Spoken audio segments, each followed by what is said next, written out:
مفتی طارق مسعود کے بیانات سننے کے لیے کاوش ٹی وی کو سبسکرائب کریں۔ الحمد للہ نحمده ونصلي على رسوله الكريم اما بعد فاعوذ باللہ من الشیطان الرجیم بسم اللہ الرحمن الرحیم تبارک الذی جعل فی السماء بروجا وجعل فیها سراجا وقمرا منیرا۔ قرآن مجید کی میں نے آیت تلاوت کی ہے آپ کے سامنے، تبارک الذی جعل فی السماء بروجا۔ یہ والا پنکھا اگر بند کر دیں تو زیادہ ثواب ملے گا بیان سننے کا، کیونکہ اس کا شور ہو رہا ہے۔ دیکھو بھائی، میں نے جو قرآن مجید کی آیتیں پڑھی ہیں نا، میں بار بار ایک ہی بات اپنے بیانات میں آج کل کہہ رہا ہوں۔ لوگ کہتے ہیں یہ کیا ایک ہی ٹاپک کو ریپیٹ کرتے رہتے ہو۔ دیکھو، اگر قوم کی مرض ایک ہی ہو تو اسی کو ہائی لائٹ کیا جائے گا نا۔ بیماری اگر ایک ہے تو لوگ مجھے بیانات میں کہہ رہے ہوتے ہیں یہ مولانا ہر وقت ایک ہی ٹاپک کو لے کے گھومتے رہتے ہیں، 2-4 ٹاپک ہیں۔ تو بھائی اللہ کا شکر ہے ہمیں اور بہت سارے ٹاپک آتے ہیں، ایسا نہیں ہے کہ ہمیں وہ ٹاپک نہیں آتے، لیکن وہ آپ کا مسئلہ نہیں ہے۔ آپ کا مسئلہ جو ہے نا، جو شوگر ہماری سوسائٹی کو ہو گئی ہے، وہ والی شوگر وہ الگ ٹائپ کی شوگر ہے۔ وہ کون سی شوگر ہے جس پر میں بار بار بولتا ہوں، جو میں ابھی انشاءاللہ اسی پر بات کروں گا، لیکن میرا انداز ہر بیان میں تھوڑا ڈیفرنٹ ہوتا ہے، تاکہ جیسے ڈاکٹر تو یہی کہے گا نا تمہیں شوگر ہے تمہیں شوگر ہے، تو وہ بور ہو جائے گا سن کے، تو ڈاکٹر انٹرٹینمنٹ کے لیے مختلف اسٹائل میں بولے گا کہ تمہیں شوگر ہے، ٹھیک ہے نا، تاکہ یہ بور نہ ہو۔ ہم سب کا مسئلہ بہت بڑا یہ ہے کہ ہم نہ ادھر کے ہیں نہ ادھر کے۔ ہمیں یہی سمجھ میں نہیں آ رہا کہ ہم انگریز کے بچے ہیں یا ہم مسلمان ہیں۔ ہم نے اپنا باپ انگریز کو بنانا ہے، یورپین کلچر کو بنانا ہے، امریکہ کو برطانیہ کو اپنا باپ بنانا ہے، یا ہمارے لیے ہمارے لیڈر محمد صلی اللہ علیہ وسلم اور قرآن ہے۔ یہ بات اب تک اس میں ہمیں کنفیوژن بہت ہے۔ اسلام کو ہم اتنا فالو کر رہے ہیں جتنا ہمیں کلچر اجازت دیتا ہے۔ وہ تو گورے کے ہاں بھی یہ کلچر ہوتا تو وہ بھی اتنا اسلام فالو کر لیتا۔ یعنی اسلام کو جو فالو کیا جا رہا ہے وہ اس لیے نہیں کہ کوئی کائنات کو بنانے والا ہے، اس نے ہمیں کچھ احکامات دیے، ہم مر کے پھر مٹی ہو کے ختم نہیں ہو جاتے، پھر ہمیں دوبارہ اس کے سامنے کھڑے ہو کر حساب و کتاب دینا ہے، جواب دینے ہیں۔ ڈے آف ججمنٹ ہے ایک، جس کا ایک ایک پل کا ہمیں حساب و کتاب دینا پڑے گا۔ یہ کانسیپٹ ختم ہوتا جا رہا ہے۔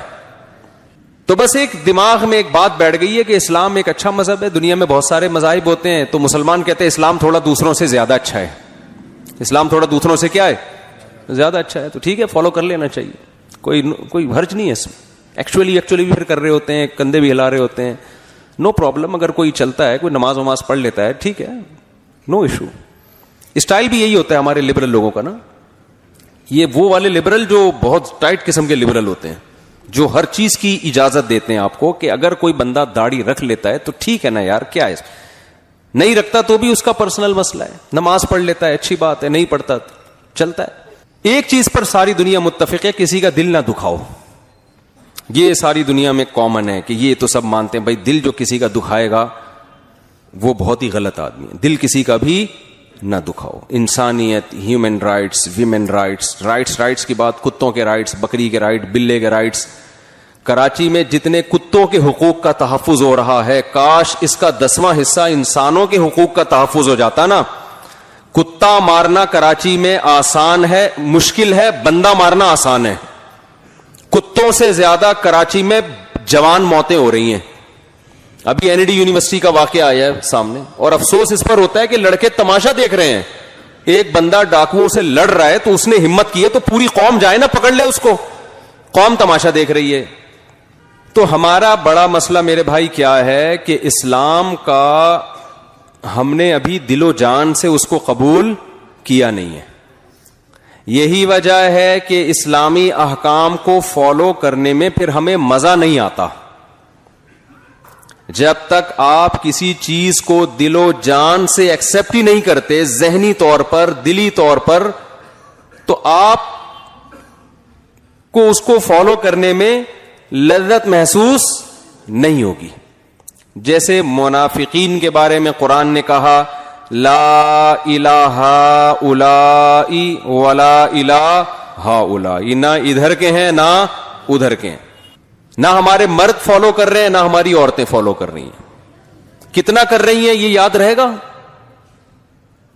سبق ہی بھول رہے ہو آپ لوگ. کتنا مرد اور عورتیں اسلام کو فالو کر رہے ہیں، کتنا کر رہے ہیں ذرا آپ بتائیں. ابے تیتر بٹرنی پہ میں نے سمجھایا نا، جتنا کلچر اجازت دے رہا ہے. ان کو سمجھ میں آئیے بات، یہ دماغ میں جملہ بٹھا لیں، اسلام کو اتنا فالو کیا جا رہا ہے جتنا کلچر اجازت، یعنی کلچر میں جو چیز کلچر کا حصہ بن چکی ہے بس. تو دیکھو کچھ باتیں اللہ اس کے رسول نے بتائی ہیں، قرآن بتا رہا ہے وہ باتیں، وہ قرآن کے اہم ٹاپک ہیں، اہم موضوعات ہیں، ان کو سمجھ کے آپ کو اپنا کانسیپٹ کلیئر کرنا پڑے گا. تنہائی میں بیٹھ کے بار بار یہ غور کیا کرو، ہم بنے ہیں یا بنائے گئے ہیں. دیکھو ہم اتفاق کی پیداوار نہیں ہے کہ ونس اپون اے ٹائم ایک وجود میں آ گئے تھے. یہ بکواس ہے، دنیا کا سب سے بڑا جھوٹ ہے. یہ ایک تصویر کاغذ پہ بنی ہوئی ہو انسان کی، کوئی سائنسدان یہ دعویٰ کرے کہ کروڑوں اربوں سال میں یہ آٹومیٹیکلی پینٹنگ وجود میں آ گئی ہے، آپ مان لو گے؟ آپ کہو گے یار یہ ممکن نہیں ہے. کوئی یہ دعویٰ کرے کہ نہیں یہ آئنسٹائن نے کہا تھا، آپ کہو گے پھینک کے گیا وہ، چاہے آئنسٹائن کا ہے یا اس کا باپ کا ہے.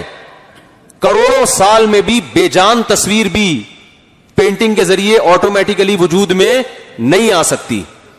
تو مجھے ایک بات بتاؤ یار، وہ تصویر جس کی آنکھ میں دیکھنے کی طاقت ہو، کان میں سننے کی طاقت ہو، زبان میں بولنے کی طاقت ہو، ناک میں سونگھنے کی طاقت ہو، اور اس کے دانت ہو چبانے کے لیے، بولنے کے لیے زبان ہو، ذائقہ چکھنے کے زبان میں ایسے سافٹ ویئر لگے ہوئے ہوں، ہزاروں قسم کے یعنی ڈالو نا آپ اس زبان کے اوپر فوراً سگنل دے دیتی ہو کہ کھٹا ہے، میٹھا ہے، کھارا ہے، ٹھنڈا ہے، گرم ہے، اتنی ساری چیزیں. اور اس زبان کو آپ کے لنگس میں ایسے ایڈجسٹ کیا ہو کہ آپ بولتے چلے جا رہے ہیں، چباتے چلے جا رہے ہیں، لیکن وہ دانتوں کے نیچے دبتی نہیں ہے. اتنی اسپیڈ سے بول رہے ہیں لیکن ایسے ہی اس کی ایڈجسٹمنٹ کی گئی ہے. تو میرے بھائی ایک ایک چیز ورنیل کیلیپر جو ہے نا وہ تو بعد میں ایجاد ہوا تھا. اتنی انچوں کی چیزوں کو ناپنے کے لیے، ملی لیٹر کے بھی 1000 حصے کو ناپنے کے لیے، یہ نیچر نے خود سے اپنے آپ کو ایسا کیسے ڈیزائن کر لیا ہے کہ کان کے اندر ایسے باریک پردے لگا دیے ہیں کہ وہ جب آواز کی لہریں جا کے ٹکراتی ہیں، جس اسپیڈ سے جا کے جس فریکوینسی سے ٹکراتی ہیں، اسی فریکوینسی کے ساتھ ہمیں الفاظ سمجھ میں آنا شروع ہو جاتے ہیں. ایسا خاندانی کان بنایا نا خدا کی قسم، اربوں کھربوں سال میں بھی ایسا کان خود بخود آٹومیٹیکلی وجود میں نہیں آ سکتا. تو سچی مچی کا کان کیسے وجود میں آ گیا؟ تو پہلے تو یہ جو ڈاروین ہے نا، ڈاروین جس کو باپ بنایا ہماری یونیورسٹیوں نے، اس کو اپنے دماغ سے نکال کے پھینکو باہر. ہمارے جو یونیورسٹی کے طلبہ یونیورسٹی پڑھ رہے ہیں نا، پروفیسر لوگ سمجھا رہے ہوتے ہیں ایکچولی یہ ہوا تھا، ایکچولی ارتقاء ہوا تھا، ایکچولی کر کے نا وہ بھوسا دماغوں میں ڈال دیا لوگوں کے. تو آپ چپ نہ رہا کرو. آپ یونیورسٹی میں کھڑے ہو، آپ بولے سر ایکچولی میں آپ سے ایک بات کرنا چاہتا ہوں. جب وہ پڑھا رہے ہو نا، کیونکہ یہاں بہت سارے لڑکے بیٹھے ہوئے ہیں لونڈے لپاڑے ٹائپ کے. کراچی میں تو یونیورسٹیوں میں کچھ بھی نہیں پڑھایا جا رہا، ایک ایتھیزم زیادہ پڑھایا جا رہا ہے آج کل. وہ یونیورسٹی والے بھی سنتے پڑھایا جا رہا ہے. پروفیسر لوگ کہتے ہیں کیوں نہیں پڑھا رہے بھائی، ہم تو پڑھا رہے ہیں. پڑھایا جا رہا ہے. میں نے پہلے کہہ دیا نہیں پڑھایا جا رہا، میں بول رہا ہوں پڑھایا جا رہا ہے. رجوع کر لیا نا، اب اعتراض بنتا نہیں ہے. تو جب بھی کوئی اس طرح کی بات کیا کرے نا کہ یہ وہ فلانے نے یہ بولا ہے، بڑے سائنسدان نے کہ یہ ایکچولی یوں ہوا تھا یوں ہوا تھا، آپ بولو سر یہ کائنڈلی یہ پاسبل، بولو نہیں، یہ نہیں ممکن ہے، یہ نہیں ہو سکتا. انگلش میں بول دیا کرو اٹ ازنٹ پاسبل. وہ کہیں سائنس کا حوالہ دو، آپ اس سے کہیں کہ سر سائنس کا حوالہ آپ کے ذمے ہے. جو دعویٰ کرتا ہے دلیل اس کے ذمے ہوتی ہے، دلیل اس کے ذمے ہوتی ہے. ہم تو کہہ رہے ہیں یہ ایک کاغذ پہ تصویر نہیں ہو سکتی، یہ کیسے آنکھ ناک کان کیسے بن گئی، یہ نہیں ہو سکتا بھائی. اور کوئی بات کریں سر. جلدی سے ایک بات کروں کیونکہ لوگ پھر سن کے کہتے ہیں یار ایک ہی آپ چیز کو ریپیٹ کرتے رہتے ہیں. آگے چلتا ہوں پھر میں. دیکھو وہ نیوٹن کا قانون ہے نا کہ کسی چیز میں جب تک حرکت نہ دی جائے تو حرکت نہیں ہو سکتی، متحرک کو روکا نہ جائے تو رکنی. یہ ہے نا، میں تو دیسی سٹائل میں بیان کر رہا ہوں.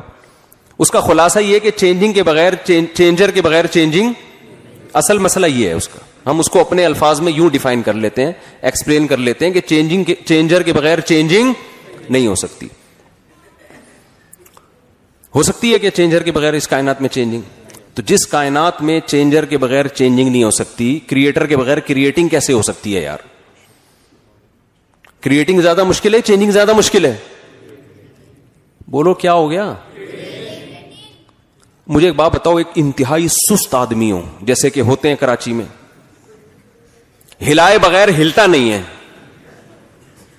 سست لوگ ہوتے ہیں نا، بچوں میں بہت ساری قسمیں ہوتی ہیں. کچھ صبح صبح اٹھ رہے ہیں، جاگنگ کر رہے ہیں، جا رہے ہیں. کچھ پوستی قسم کے بچے ہوتے ہیں. یار یہ کراچی کے الفاظ کراچی میں ہی سمجھ میں آتے ہیں، باہر جا کے بولو ان کو سمجھ وہ پتہ نہیں مجھ سے صاحب کیا کہہ رہے ہیں یار. کچھ پوستی قسم کے ہوتے ہیں، پڑے ہوئے ہیں، ہلتے نہیں ہیں.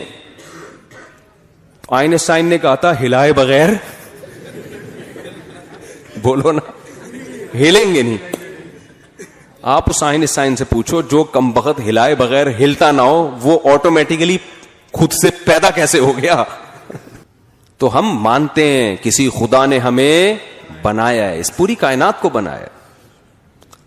تو اللہ یہ کہتا ہے، خدا یہ کہتا ہے، ہم تو اسی خدا کو مانیں گے نا جو قرآن، کیونکہ اس کے علاوہ تو کوئی اور خدا کا ہم سے رابطہ ہی نہیں ہے. یہاں بھی لوگ اعتراض اکثر کرتے ہیں کہ بھئی ہم مسلمانوں کے اللہ کو کیوں مانے، کوئی کریٹر ہے تو ہے نا، یہ والا کیوں ہے جس کو مسلمان اللہ کہتے ہیں؟ تو بھئی ہمارے پاس اس کے علاوہ کوئی آپشن نہیں ہے. کوئی اور خدا ہم سے بات چیت ہی نہیں کرتا، نہ ہمیں احکام دے رہا ہے، نہ کتابیں نازل کر رہا ہے، نہ پیغمبروں کو بھیج رہا ہے.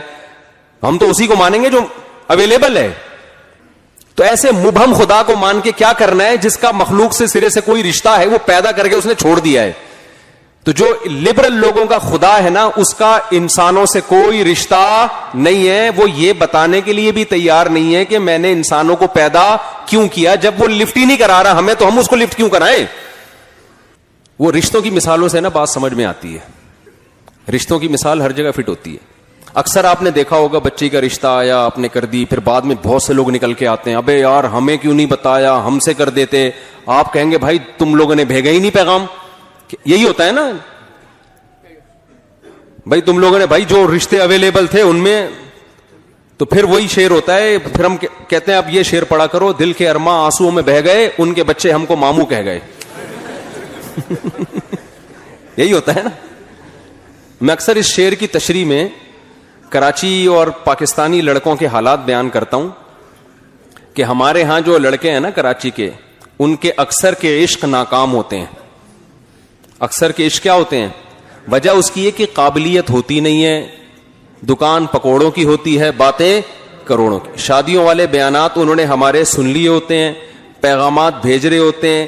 قابلیت ان میں یونیورسٹیوں میں نہ پڑھائی میں دلچسپی لے رہے ہیں، گٹکوں پہ سیٹ کیا ہوا ہے اپنے آپ کو، ٹھیک ہے نا. ساری رات گٹر کے ڈھکنوں پہ بیٹھے ہوئے ہیں، پان گٹکے کی محفلیں چل رہی ہیں. تو ظاہر ہے پھر رشتے کا انکار ہی ہونا ہے نا. کیا خیال ہے؟ لڑکی کا ابا تو سب سے پہلے دیکھے گا بھائی تو کماتا کیا ہے، اسٹیبل کتنا ہے، تو اس کو تو دیکھنا بھی چاہیے یہ سب چیزیں. تو پھر ان کی والی کسی اور کو مل جاتی ہے، تو ان کو پھر غم کتنے ہوتے ہیں. سب سے پہلا غم دل کے ارماں آنسوؤں میں بہ گئے، اس کی شادی کہیں اور ہو گئی. پھر مزید غم ہوتا ہے کہ اس کے بچے بھی ہو گئے. اور جب دل پہ چھرے اس وقت چلتے ہیں جب وہ بچے آپ کو ماموں کہہ رہے ہوتے ہیں. یہ بہت سارے غم ہیں نوجوان طبقے کے. تو بھائی ہم اس اللہ کو مانیں گے جس کا ہم سے تعلق ہے.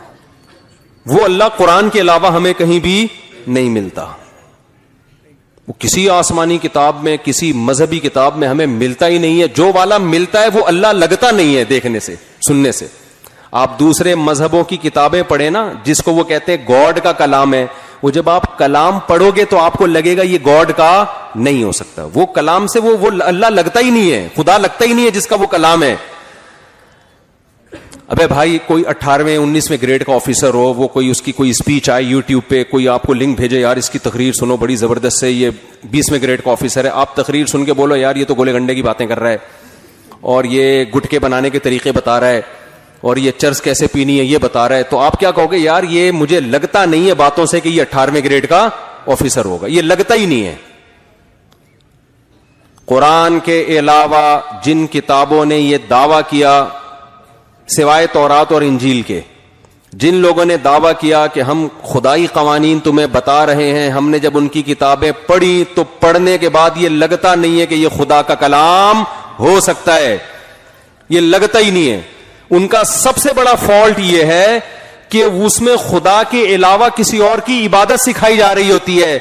دنیا میں کوئی بھی غیرت مند شخص یہ برداشت نہیں کرتا، کوئی باپ برداشت نہیں کرتا کہ میں اپنی اولاد کو کسی اور کے باپ کے طور پہ انٹروڈکشن کرواؤں. میں کوئی برداشت کر لے گا باپ؟ یہ بتاؤ نا بھائی. کوئی شوہر برداشت کر لے گا کہ میں اپنی بیوی کو اپنے انٹروڈکشن کرواؤں اپنے دوست کا ایسے کرواؤں کہ اس کو شوہر وہ لگنے لگے؟ ہے بھائی؟ کبھی بھی نہیں ہوگا. تو خدا ایسا اپنا تعارف کروائے گا کہ لوگ عبادت میں بتوں کے سامنے جھکنا شروع کر دیں، ان سے مانگنا شروع کر دیں؟ یہ تو بتوں کی کتاب ہو سکتی ہے، یہ خدائی کتابیں نہیں ہو سکتی. آج اللہ نے اسلام کو سمجھنا اتنا آسان کر دیا ہے نا، اتنا آسان. اسلام کی حقانیت کو سمجھنا جتنا آج آسان ہے شاید اس سے پہلے کبھی بھی نہیں تھا. کمپیئر کر لیں آپ جو اسلام کے مقابلے میں تحریکیں ہیں، دعوتیں ہیں، نظریات ہیں، اس کو اور اسلام کو مقابلے میں لا کے رکھیں گے، 2 اور 2 4 کی طرح سمجھ میں آئے گا کہ اسلام کے سوا کوئی دین فطرت نہیں ہے، کوئی برحق مذہب نہیں ہے. جب چیزوں کو کمپیئر کیا جاتا ہے نا دوسرے سے پھر حقیقت کھلتی ہے. دیکھو ایک مثال دیتا ہوں میں. آپ کسی کے بارے میں یہ فیصلہ کرنا چاہتے ہیں کہ یہ سخی ہے یا کنجوس، تو کنجوس کی کوئی اسپیسیفک ڈیفینیشن ہے؟ کوئی کسی کتاب میں پڑھی آپ نے؟ کوئی اسپیسیفک ڈیفینیشن نہیں ہے نہ سخی کی. اس میں سخاوت، سخی کو پہچانا جاتا ہے کنجوسوں کو دیکھ کے کہ یار اس قوم میں یہ لوگ اتنا خرچ کرتے ہیں لیکن ان میں یہ والا آدمی اس سے ڈبل خرچ کر رہا ہے. تو جب کمپیئر کریں گے تو آپ کو پتا چلے گا یہ سخی ہے اور یہ کنجوس ہے. تو اسلام کی جو تعلیمات ہیں، اسلام کے جو نظریات ہیں، اسلام نے جو دعوے کیے ہیں، ان دعووں کو، ان نظریات کو، ان تھیوریز کو آپ جب کمپیئر کریں گے دوسرے مذہبوں کے ساتھ یا ان لوگوں کے ساتھ جو لا مذہب ہیں، جو مذہب کو سرے سے مانتے ہی نہیں ہے، جب آپ کمپیئر کریں گے نا آپ بولیں گے بھائی اسلام کے علاوہ ہمارے پاس سیدھے راستے پر چلنے کا، اسلام کے علاوہ کوئی آپشن ہے ہی نہیں، ہے ہی نہیں کوئی آپشن، چھوڑا ہی نہیں اللہ تعالیٰ نے، کسی کو پنپنے ہی نہیں دیا. تو پہلے یہ عقیدہ بنائیں کہ ہمیں کسی نے پیدا کیا ہے، وہ پیدا کرنے والا اللہ ہے. کیوں؟ اس کی دلیل کہ اس رابطہ بندوں کے ساتھ کس کا ہے؟ اللہ کے علاوہ کسی کا رابطہ ہی نہیں ہے. ہم اس اللہ کو مانتے ہیں جس نے آدم علیہ السلام کو بھیجا، جس نے ابراہیم علیہ السلام کو بھیجا، جس نے موسیٰ علیہ السلام کو بھیجا، جس نے پوری سورہ یوسف نازل کر دی اور یوسف علیہ السلام کے واقعات سنائے، جس نے شعیب علیہ السلام کے واقعات سنائے، جس نے صالح علیہ السلام کے، ہود علیہ السلام کے، لوط علیہ السلام کے، اسحاق علیہ السلام کے، پورے کہ میں نے اپنے نمائندے دنیا میں بھیجے ہیں اپنے بندوں کو اپنا پیغام پہنچانے کے لیے. ایک نمائندہ نہیں، ہزاروں لاکھوں نمائندے اس نے بھیجے جن کی ہسٹریاں، جن کی تاریخیں آج محفوظ ہیں. پوری دنیا میں جائیں آپ کو ان کی تاریخیں ملیں گی. میں جب ابھی اٹلی سے ہو کر آیا ہوں، عیسائیوں کا ملک ہے لیکن میرے دل میں اسلام کی محبت بڑھ گئی. کیوں؟ دیکھو جب آپ ہسٹری پڑھتے ہیں نا تو آپ کو 3 بڑی بڑی حکومتیں دنیا میں نظر آتی ہیں جنہوں نے پوری دنیا میں راج کیا ہے. ماضی کی طرف جائیں گے تو آپ کو یہودی ملیں گے، ان کی بہت بڑی خلافت تھی. ہسٹری بھی یہ بتاتی ہے، قرآن بھی یہ بتاتا ہے، انجیل بھی یہ بتاتی ہے، تورات بھی یہ بتاتا ہے. تبھی تو یہودی اسرائیل کے پیچھے لگے ہوئے ہیں نا اسرائیل میں، تاکہ ہمارا ماضی واپس لوٹ آئے. بہت بڑے خطے پر کس کی حکومت تھی؟ یہودیوں کی. اس پر سب متفق ہیں. گریٹ امپائر یہودی تھے. آپ بتاؤ یہودی کے بعد عیسائی آئے، اتنی بڑی خلافت یہودیوں کی دنیا کے اکثر آباد حصے پر، اللہ نے وہ یہودیوں سے چھین کے کس کو دے دی؟ عیسائیوں کو. اگر یہ قوم پرستی کی جنگ ہوتی نا تو چھوٹے چھوٹے ملکوں نے وجود میں آنا تھا، اتنی بڑی خلافت اور ریاست نے وجود میں نہیں آنا تھا. اس کا مطلب کیا کہ یہودیوں کی جو اتنی بڑی حکومت دنیا میں قائم ہوئی، قومیت کے نعرے پہ نہیں ہوئی، ایک نظریے کے نعرے پہ ہوئی. اس نظریے میں اتنی اٹریکشن تھی کہ لاکھوں لوگوں نے اس نظریے کے پیچھے قربانی دی اور قوم پرستی کو چھوڑا اور اس کلمے اور اس نظریے کے پیچھے پوری دنیا میں اللہ نے ان کی حکومت کو قائم کیا. یہ آسانی سے ممکن نہیں ہے. یہ جب تک کوئی مضبوط تھیوری نظریہ پیچھے نہیں ہوتا لوگوں کے لیے جان دینا ممکن نہیں ہوتا. قومیت کا نعرہ تو ہٹلر نے لگایا تھا نا, چند ملکوں پہ قبضہ کر کے رشیا میں گیا تو پٹ پٹا کے واپس آ گیا وہاں سے. سمجھ میں آ رہی ہے نا بات؟ اس نے قومیت کا نعرہ لگایا تھا. تو قومیت کے نعرے چلتے نہیں ہیں, کیونکہ قومیں مختلف ہوتی ہیں, وہ اس نعرے پہ تھوڑی جمع ہوں گی. رشین کہیں گے تیری قوم جرمن ہے, ہماری رشین ہے, ہم کیوں تجھے مانے بھائی. تو میں نے جا کے اٹلی میں دیکھا عیسائیوں کی جو ہے نا کتنے بڑے بڑے church. Once upon a time کیسا راج تھا ان کا دنیا پہ, جتنی بڑی ہماری مسجدیں ہیں اس سے بڑے بڑے چرچ ان کے. کتنا پیسہ خرچ کیا, کتنی بڑی بڑی حکومتیں, اور کتنی بڑے خطے پر ان کی ریاست. وجہ کیا کہ یہود حضرت موسیٰ علیہ السلام کو مانتے تھے, سچے پیغمبر کے ماننے والے تھے, دین پر چلتے رہے. اللہ نے ان کے ذریعے پوری دنیا میں دین کو نافذ کیا. پھر دنیا میں عیسائیت آئی. عیسائی چونکہ حضرت عیسیٰ علیہ السلام سچے پیغمبر کو مانتے تھے, تھوڑے سے تھے, لیکن اللہ نے یہودیوں سے لڑوا کے ان کو یہودیوں کی گریٹ امپائر, گریٹ حکومت کا خاتمہ کر کے خلافت کس کی قائم کر دی دنیا میں؟ عیسائیوں کی. عیسائیوں کے بعد اسلام آیا. اسلام جب آیا, مکہ میں ایک یتیم پیغمبر صلی اللہ علیہ وسلم جو نہ لکھنا جانتے نہ پڑھنا جانتے, کوئی یونیورسٹی نہیں مکہ میں, کوئی دینی کوئی تعلیم کا ذریعہ نہیں, لکھنے پڑھنے سے عاری لوگ. اور ادھر روم جو تھے ان کی اتنی بڑی خلافت تھی, وہ لکھنا بھی جانتے تھے, پڑھنا بھی جانتے تھے, مذہب کو فالو کرتے تھے. لیکن اللہ نے آخری نبی صلی اللہ علیہ وسلم کو بھیجا مکہ میں جہاں پانی نہیں ہے. ان کو قرآن ان پہ نازل ہوا, اور عرب کے وہ بدو جن پہ کوئی حکومت کرنا پسند نہیں کرتا کہ ان میں مینجمنٹ کے علاوہ سب کچھ ہے, ان کو جوڑا نہیں جا سکتا, جس کو قرآن نے بیان کیا لو انفقت ما فی الارض جمیعا, اے محمد صلی اللہ علیہ وسلم اگر پوری دنیا کی دولت بھی آپ ان پہ خرچ کر دیتے, ان کے دلوں کو آپ جوڑ نہیں سکتے تھے. ولکن اللہ الف بینہم, اللہ نے ان کے دلوں کو اس کلمے کی برکت سے جوڑ دیا ہے. تو کتنی زبردست قربانیاں انہوں نے دی ہیں, اور قوم پرستی کا کیسا خاتمہ کیا ہے. ہمارے نبی صلی اللہ علیہ وسلم کی جنگ سب سے پہلے عرب کے خلاف ہوئی ہے, حالانکہ آپ عربی تھے. غزوہ بدر ہوئی ہے نا پہلے, ادھر بھی عرب ادھر بھی عرب, اور پھر عرب میں آپ صلی اللہ علیہ وسلم کی جنگ قریشیوں کے خلاف ہوئی ہے جو آپ کا خاص قبیلہ تھا. پھر قریشیوں میں بنو ہاشم کے خلاف ہوئی ہے جو اس قبیلے در قبیلہ جو آپ کا خاص قبیلہ ہے. آپ اپنے چچا پھوپھی زاد بھائیوں سے آپ کی سب سے پہلے جنگ ہوئی ہے. اس میں اسلام نے اس کانسیپٹ کا جو ہے نا جڑ سے اکھاڑ دیا کہ قوم پرستی کی اسلام میں جنگ کا تصور نہیں ہے. زمین پہ حکومت ہوگی, لڑائی ہوگی, ایک نظریے کے پیچھے. وہ نظریہ کیا ہے؟ ہم خدا کو, اس کے پیغمبروں کو ماننے والے ہیں, اور دنیا میں اللہ کے احکامات کو ہم اپنے اوپر بھی نافذ کریں گے, دنیا میں بھی نافذ کریں گے. اس نظریے میں اتنی پاور, اتنی طاقت, خدا کی قسم کسی معاذ اللہ نقل کفر کسی جھوٹے نبی کو فالو کرنے والے اتنی بڑی قربانیاں نہیں دے سکتے. تھوڑے عرصے میں, انگریز لکھتے ہیں یہ بات کہ دنیا حیران ہے کہ اتنے تھوڑے سے عرصے میں, حضرت عمر کا جب دور حکومت آیا ہے 22 لاکھ مربع میل پر مسلمانوں کی حکومت قائم ہو چکی تھی. کتنے بڑے میں دنیا میں جہاں بھی گیا ہوں نا, جب ان کی ہسٹری پڑھی ہے پتا چلا یہاں صحابہ کرام آ چکے تھے. دنیا میں آپ جہاں بھی جاؤ, ناروے جو ہے نا, ناروے جو بالکل دنیا کا آخری کنٹری ہے, اس کا بھی نارتھ جہاں سورج نکلتا ہی نہیں ہے, کبھی نکلتا ہے تو ڈوبتا نہیں ہے, وہاں ایک بورڈ لکھا ہوا ہے اینڈ آف دا ورلڈ. وہاں جانے کا پروگرام ہے انشاءاللہ. ابھی سردی تھی, فلائٹیں کینسل ہو رہی تھی, ورنہ ہم چلے جاتے. وہاں بھی مسلمانوں کے سکے موجود ہیں. جب گئے نا وہاں لوگ, تو وہ جو عرب کے تجارتی سکے ہوتے ہیں نا, اب یہ نہیں پتا کہ وہاں مسلمانوں کی حکومت ہے یا عربوں سے تجارتی لین دین. کوئی دنیا کا کونا ایسا نہیں ہے جہاں اسلام نہ پہنچاؤ. او بھائی, اونٹوں پہ کیسے اتنے لمبے لمبے سفر کیے. یہ تو بڑی روم کی تو بڑی طاقتیں تھیں. حکومتی سطح پہ جب کوئی قوم لڑائی کی تیاری کرتی ہے اور 1000 سال سے وہ اپنے آپ کو اسٹیبل کر رہی ہو, تو کیا آپ اس کی طاقت اور قوت کا اندازہ لگا سکتے ہو؟ ادھر عرب کے بدو ہیں جن میں سائنس کے علاوہ سب کچھ ہے ان کے پاس, کوئی سائنسدان نہیں تھا ان کے پاس. تو آپ مجھے ایک بات بتاؤ, یہ ایک معجزہ ہے یا نہیں ہے کہ پہلے یہودیوں کی اتنی بڑی حکومت وہ کیسے قائم ہو گئی بھائی؟ پھر یہودیوں کے بعد عیسائیوں کی اتنی بڑی حکومت وہ کیسے قائم ہو گئی؟ پھر عیسائیوں کے بعد کس نے حکومت کی ہے دنیا پہ؟ مسلمانوں نے راج کیا. آپ افغانستان میں کابل جاؤ, حضرت عثمان رضی اللہ تعالیٰ عنہ کے دور میں کابل فتح ہو گیا تھا.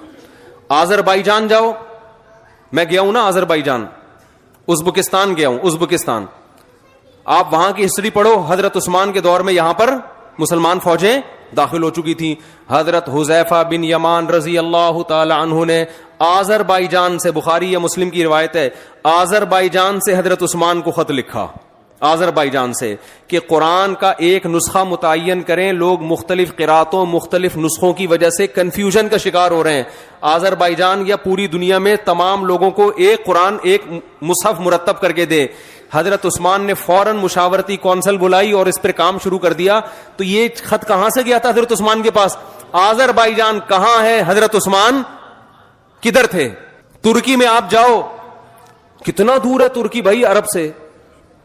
آپ کو وہ جو دیوار ہے نا جو 1000 سال سے کوئی گرا نہیں سکا تھا, اس دیوار کے قریب حضرت ابو ایوب انصاری رضی اللہ تعالیٰ عنہ کی قبر نظر آئے گی آپ.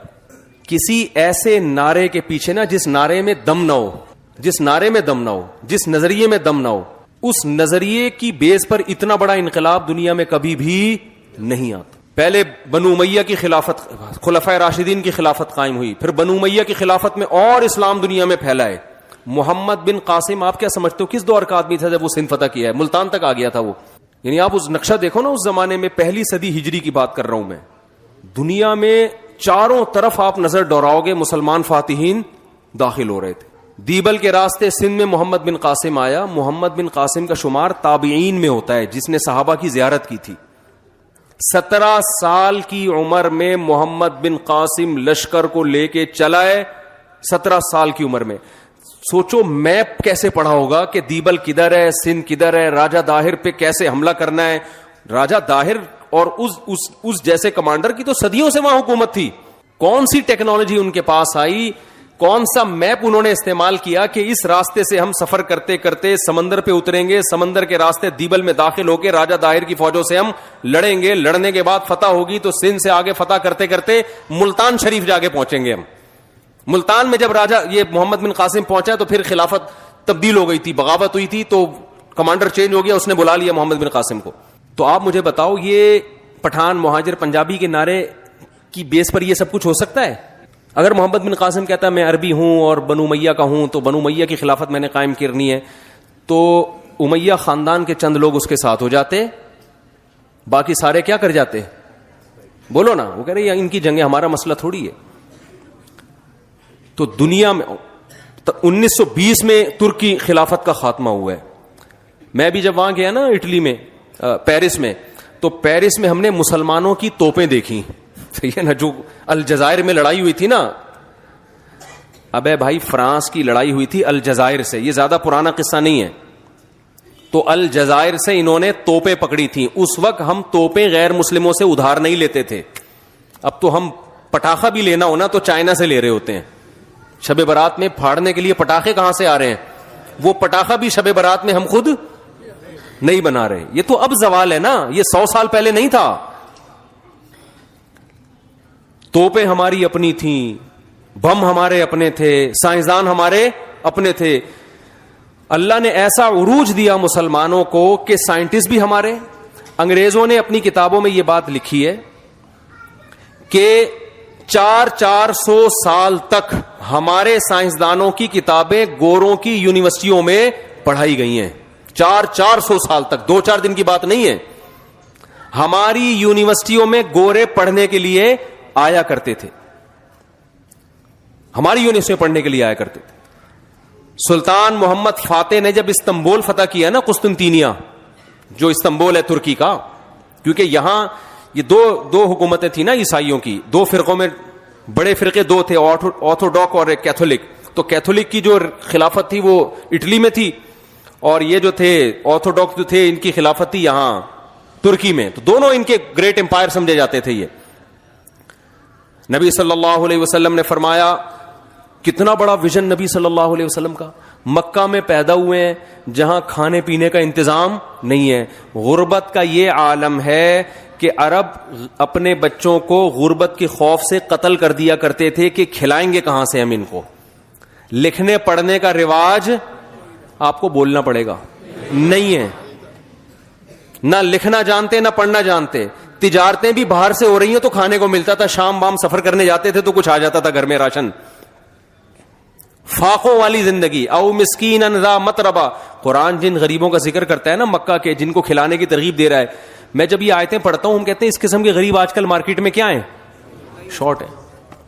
اللہ کہتے ہیں اس مسکین کو کھلاؤ ذا متربہ جس کو بھوک نے اس کے پیٹ کو مٹی سے ملا دیا ہو. آج کوئی فقیر مانگنے کے لیے آتا ہے, توند نکلی ہوئی ہوتی ہے, اس کی توند نکلی ہوئی ہوتی ہے, آپ اس کو دال چاول کھلاؤ کھائے گا ہی نہیں. وہ فقیروں کے اسٹائل چینج ہو گئے ہیں. اور یورپ کے ہم نے فقیر دیکھے, وہ تو ایسے آدمی کا دل کرتا ہے بھائی تو کھڑا ہو جا ہمیں یہاں بٹھا دے. وہاں تو اور عجیب اسٹائل کے فقیر ہے, بھائی باجے لے کے بیٹھا ہے گانا گا رہا ہے. اور میں نے دیکھا ایک فقیر جو ہے نا اس کے آگے نمبر لکھا ہوا ہے. میں نے کہا شاید یہ پتہ نہیں کس چیز کا نمبر ہے. انہوں نے کہا یہ اس کا بینک اکاؤنٹ نمبر ہے. بھیک اکاؤنٹ میں ڈالیں بھائی آپ. ہم نے کہا یار ان کا اسٹائل ہی چینج ہے. وہ غریب آدمی آیا نا, ایک کسی نے کہا کہ یار وہ کل آنا. اس نے کہا ایک 5 روپے دے دو. اس نے کہا کل آنا. اس نے کہا اس کل کے چکر میں نا اس علاقے میں لاکھوں روپے میرا پھنسا ہوا ہے. یہاں پہ کل کے چکر میں اس علاقے میں میرا لاکھوں روپے پھنسا ہوا ہے. مس کالیں بھی چل رہی ہیں. غریب آیا, کہنے لگا کہ خاتون سے کچھ کھانا وانا ہے. اس نے کبھی تیار نہیں. وہ کہہ رہا ہے ٹھیک ہے جب تیار ہو جائے مس کال دے دیے گا آپ. تو یہ غریبوں کے اسٹائل چل رہے ہیں. عرب کے غریب واقعی غریب تھے. آج بھی ایسے غریب بھی ہیں, میں یہ نہیں کہہ رہا, لیکن میجورٹی جو ہمیں نظر آ رہی ہے نا وہ اس ٹائپ کے نہیں ہیں. وہ گھننے بنے ہوئے ہوتے ہیں. تو اتنی غربت ہوتی ہے تو انسان کے بڑے بڑے ویژن ہو سکتے ہیں. بولو نا, کوئی بڑا سوچتا ہے. وہ غریب آدمی کیا سوچے گا, یار میرا پیٹ بھر جائے, مجھے کہیں سے. بہت ہی غربت ہوگی تو چپل چرانے کی سوچے گا, یار بس مسجد کے چپل چراؤں, کوئی انتظام ہو جائے میرے لیے. اتنی غربت والے ماحول میں محمد صلی اللہ علیہ وسلم پیدا ہو رہے ہیں. ایسی قوموں کی آپس میں جنگیں تہذیب نہیں ہے. جنگیں ایسی کہ ان پر کوئی حکومت کرنا پسند. بڑی بڑی حکومتیں تھیں اڑوس پڑوس میں, عیسائیوں کی, یہودیوں کی, لیکن یہاں کوئی نہیں آنا چاہتا تھا. یار یہ قحط زدہ علاقہ ہے, ریگستان ہے, گھاس کا تنکا اگتا نہیں. آپ کبھی جہاز میں سفر کریں مکہ تو دیکھیں نیچے ریگستان ہی ریگستان. یار ادھر کیا کرنا ہے ہم نے حکومت کر کے, ملے گا کیا یہاں سے. یہ تو تیل اب دریافت ہوا ہے نا, اس وقت تھوڑی دریافت ہوا تھا. لیکن محمد صلی اللہ علیہ وسلم جو یتیم ہیں, آپ کی پیدائش سے پہلے آپ کے والد کا انتقال ہو گیا, 6 سال کی عمر میں والدہ کا انتقال ہو گیا. ویژن کیا ہے, ویژن آپ خوشخبری سنا رہے ہیں کہ میری امت کا وہ گروہ جو استنبول پہ حملہ کرے گا, نعم الجیش جیش یغزو القسطنطینیہ, کیا بہترین لشکر ہوگا جو قسطنطینیہ فتح کرے گا. میں اور آپ اس دور میں ہوتے, ہم کہتے بھائی یہاں کھانے کو روٹی نہیں ہے بھائی, کھانے کو. جیسے وہ ایک عورت نے اپنے میاں سے بولا کہ میں نے سوچا ہے کہ ہم سوئٹزرلینڈ چلتے ہیں گھومنے پھرنے کے لیے, تو آپ بتائیے خرچہ کتنا ہوگا. اس نے کہا کچھ بھی خرچہ نہیں ہوگا. اس نے کہا سوئٹزرلینڈ کا کوئی خرچہ نہیں. کہتا ہے بیگم سوچنے پر کوئی خرچہ نہیں. اگر ایک غریب آدمی کی بیگم یہ بات کرے کہ ہم نے سوئٹزرلینڈ جانا ہے, اور وہ کہے کہ ویژن بڑا ہونا, جیسے موٹیویشن اسپیکر آج کل بتا رہے ہوتے ہیں نا, آپ لوگ سنتے ہوں گے بہت سارے نوجوان موٹیویشنل اسپیکرز کو, بڑی بڑی بات صحیح بھی کرتے ہیں, باتیں بہت پھینک بھی رہے ہوتے ہیں لمبی لمبی. ویژن بڑا ہونا چاہیے. ابے کتنا بڑا ویژن کرے گا آدمی. لوگ مذاق اڑائیں گے, دکان پکوڑوں کی باتیں کیا کر رہا ہے. ٹھیک ہے بڑا ویژن ہونا چاہیے, لیکن کتنا بڑا ہونا چاہیے, اس کی بھی ایک لمٹ ہونی چاہیے نا. تو اب آپ بتاؤ, آج کوئی اس طرح کا غریب آدمی ہو اور وہ یہ دعویٰ کرے کہ یوں ایسا جس نے جو ہے نا یہ کر دیا, تو آپ کیا کہیں گے, بھائی تو اپنی اوقات دیکھ کے بات کر, تو باتیں کیا کر رہے ہیں. لیکن محمد صلی اللہ علیہ وسلم نے جب فرمایا کہ بہترین لشکر وہ ہے جو قسطنطینیہ پہ, وہ بھائی عیسائیوں کی ایسی ریاست ہے یار جو 1000 سال تک کوئی اس کو فتح نہیں کر سکا. اتنی موٹی دیوار جس پر گاڑیاں چلتی تھیں بھی اب بھی ہیں, اور چاروں طرف انہوں نے اس کا حصار کھینچا ہوا ہے. دنیا میں کوئی اس دیوار کو کراس نہیں کر سکتا. ایسی توپ اب تک ایجاد نہیں ہو جس دیوار میں دراڑ مار دے. کتنا, اور اس وقت تو ایسی توپیں تھی بھی نہیں. لیکن آپ صلی اللہ علیہ وسلم خوشخبری سنا رہے ہیں, سب سے بہترین لشکر, نعم الامیر امیرھا, اس کا کمانڈر کتنا اچھا ہوگا جو قسطنطینیہ پہ کو فتح کرے گا. یہ ویژن جو ہے نا, یہ اس کی علامت ہے کہ آپ صلی اللہ علیہ وسلم برحق نبی تھے. جب انسان کا کانسیپٹ مضبوط ہوتا ہے نا, بہت 2 اور 2 4 کی طرح اس کو پتا ہو کہ میں صحیح ہوں, اس پہ یہ باتیں سوٹ کرتی ہیں. جس کو اپنے برحق ہونے کا 100% یقین نہیں ہوتا وہ ایسی باتیں کر کے قوم میں اپنا مذاق اڑوانا نہیں چاہتا. جب صحابہ نے نبی صلی اللہ علیہ وسلم سے یہ خوشخبری سنی ہے تو اسی وقت سے نبی کے دنیا سے جانے کے بعد صحابہ نے تیاریاں شروع کر دیں کہ یہ فضیلت کس کے حصے میں آئے؟ ہمارے حصے میں. اسی وجہ سے حضرت ابو ایوب انصاری رضی اللہ تعالیٰ عنہ ترکی گئے اس لڑائی میں شرکت کے لیے. 90 سال کی عمر میں آپ کا وہاں انتقال ہوا ہے. اتنے بڑھاپے میں جا رہے ہیں جہاد کرنے کے لیے, یہ فضیلت حاصل ہو جائے. سمجھ میں نہیں آ رہی میرا خیال ہے بات. تو آپ ہسٹری اگر اینک لگا کے پڑھے نا تو آپ کو لگے گا بھائی دنیا میں حکومتیں کس نے کی ہیں؟ آسمانی مذاہب نے. اس کا مطلب ان کا لنک پیغمبروں کے ساتھ تھا, چاہے وہ یہودیت ہو, چاہے وہ عیسائیت ہو, چاہے وہ اسلام ہو. آج بھی دنیا میں میجورٹی کس کی ہے؟ جو آسمانی مذاہب کو مانتے ہیں. تو آپ ان مذاہب کو کلعدم قرار دے دیں کہ ان کی کوئی حقیقت ہی نہیں ہے, یہ سب مذہبی لوگوں کے چورن چٹنیاں ہیں, منجن ہیں. یہ گراؤنڈ ریئلٹی کے کیا ہے؟ خلاف. ایک ایتھیسٹ ہے, اس نے یوٹیوب پہ کلپ بنا کے ڈالا کہ یہ حضرت عیسیٰ علیہ السلام اور موسیٰ علیہ السلام ان نام کی کوئی شخصیات آئی نہیں ہے, یہ تاریخ کا بدترین جھوٹ ہے. سمجھ رہے ہیں نا؟ کہہ رہے ہیں ایسی بنایا ہوا اہل کتاب عیسائیوں اور مسلمانوں نے نا اپنا منجن بیچنے کے لیے. منجن تو میں استعمال کر رہا ہوں, یہ بس انہوں نے ایسی کہانی ہے, کوئی ثبوت تھوڑی ہے ہمارے پاس عیسیٰ علیہ السلام آئے تھے کہ نہیں آئے تھے. ان کو چاہیے ثبوت سائنسدانوں سے, حالانکہ یہ سائنس کا ٹاپک ہے ہی نہیں. ٹھیک ہے نا؟ ہاں, جو ایک سائنس, ہسٹری کی بھی تو سائنس ہوتی ہے نا. وہ کسی تاریخ دان سے پوچھو گے وہ کہے گا یہ کیسے ہو سکتا ہے کہ نہیں آئے تھے. تو میں نے اس سے کہا, میں نے کہا دیکھو بیان میں نے بات ریکارڈ کروائی کہ یہ جب انسان پاگل ہوتا ہے نا تو کتنا پاگل ہو جاتا ہے. عیسیٰ علیہ الصلوۃ والسلام کے وجود کا انکار کر رہا ہے, کہہ رہی یہ فرضی شخصیات تھیں, کوئی تھے ہی نہیں. یہ کیسے ہو سکتا ہے؟ یہ جس پیغمبر کے دنیا سے جانے کے بعد سے سال شروع کیا گیا, وہ کیلنڈر چلتا آ رہا ہو, یہ کیلنڈر اس بات کی علامت ہے کہ اس پیغمبر کے وجود کا دنیا میں کوئی انکار کر نہیں سکتا. یہ جو کیلنڈر دنیا میں سب سے زیادہ چلا, عیسائی کیلنڈر چلا ہے نا. جب اسلامی حکومت تھی تو اسلامی کیلنڈر چلتا تھا. جب وہ خلافت کا خاتمہ ہوا تو پھر کس کا کیلنڈر غالب آ گیا؟ عیسائیوں کا کیلنڈر. تو ہم جب کہتے ہیں 2022, اس کی ابتدا کہاں سے ہو رہی ہے؟ حضرت عیسیٰ. عیسائی کہتے ہیں وفات سے, ہم کہتے ہیں آسمانوں پہ اٹھائے جانے سے. وہ کیلکولیشن میں غلطی ہوئی ہو نہیں ہوئی ایک الگ ٹاپک ہے, لیکن جس پیغمبر کے اتنی بڑا تاریخی واقعہ ہے, بھائی تھوڑا سا بچوں کو چپ کرا لے تھوڑا سا, تو جس پیغمبر سے ایک منسلک ہے ایک چیز, اسی پیغمبر کے وجود کا انکار کر رہے ہیں. تو پیغمبر دنیا میں آئے تھے جنہوں نے موٹیویٹ کیا, اور پھر اس پیغمبر پر ایمان کیسے لے آئے اتنے سارے لوگ, ان کے لیے گردنیں کٹانے کے لیے تیار کیسے ہو گئے. کسی جھوٹے شخص کے لیے, اتنے جھوٹے شخص کے گرد اتنی بڑی انسانیت کبھی بھی جمع نہیں ہو سکتی, کبھی بھی جمع نہیں, اور اتنی قربانی نہیں دے سکتی. اس سے صاف پتہ چلتا ہے اللہ نے عیسیٰ ابن مریم کے بارے میں قرآن میں جو دعوے کیے ہیں کہ ہم نے ان کو جو معجزے دیے تھے, مردوں کو زندہ کر دینا اور کوڑ کے مریضوں کو ہاتھ لگا کے شفا مل جانا, یہ سارے معجزے لوگوں نے دیکھے تھے جس کی وجہ سے لوگ ان پر ایمان لے کر آئے. تو یہ برحق ہونے کی علامت ہے. میں جلدی سے بات کو ٹاپک کی طرف لے کر آتا ہوں, تمہید میری اکثر بیانات میں لمبی ہو جاتی ہے. تو میں آپ سے عرض کر رہا تھا, دیکھو بھائی آپ تاریخ بھی پڑھو گے آپ کو اسلام کی حقانیت نظر آئے گی. ہمارے جو دینی کتابیں ہیں نا, جو اسلامی لا جو خلافت عثمانیہ میں چلتا تھا, آپ حیران ہوگے اس میں بعض کتابیں عیسائیوں نے لکھی ہیں. ایک دن کیا ہوا, ہم نے ایک عربی میں کتاب دیکھی جو اسلامی فقہ ہے نا, تو کتاب پہ رائٹر کا نام لکھا ہوا ہے کوئی کرسچن. ابے میں نے کہا یہ تو اسلامی فقہ ہے, قرآن و حدیث سے جو مسائل اخذ کیے گئے ہیں, اس کا رائٹر غیر مسلم کیسے ہے؟ پتہ یہ چلا کہ اسلامی خلافتیں تھی نا, تو قانون کی تو ضرورت تھی, تو غیر مسلم وکلا بھی, وکیل غیر مسلم بھی ہوتے تھے. جیسے آج ہم انگریزی قانون کی کتابیں لکھتے بھی ہیں, پڑھتے بھی ہیں, حالانکہ ہم تو مسلم ہیں نا, لیکن باپ ہمارا کون بنا ہوا ہے؟ گورا باپ بنا ہوا ہے. تو اس قانون کو پڑھا بھی جا رہا ہے, لکھا بھی جا رہا ہے.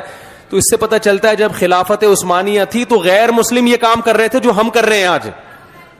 یعنی اس عیسائی نے لکھا ہے یہ ابو حنیفہ کا قول ہے اور فتویٰ ابو یوسف کے قول پر ہے. ہمیں حیرانی ہو رہی یار, یہ غیر مسلم لکھ رہا ہے کہ قول ابو حنیفہ کا ہے, لیکن فتویٰ کس پر ہے؟ امام ابو یوسف کے قول پر ہے. تو کیسا شاندار ماضی تھا, آج دیکھ کے ایسا لگتا ہے ہم کبھی دنیا میں تھے ہی نہیں. تو تو میں اب جلدی سے اصل ٹاپک کی طرف آتا ہوں.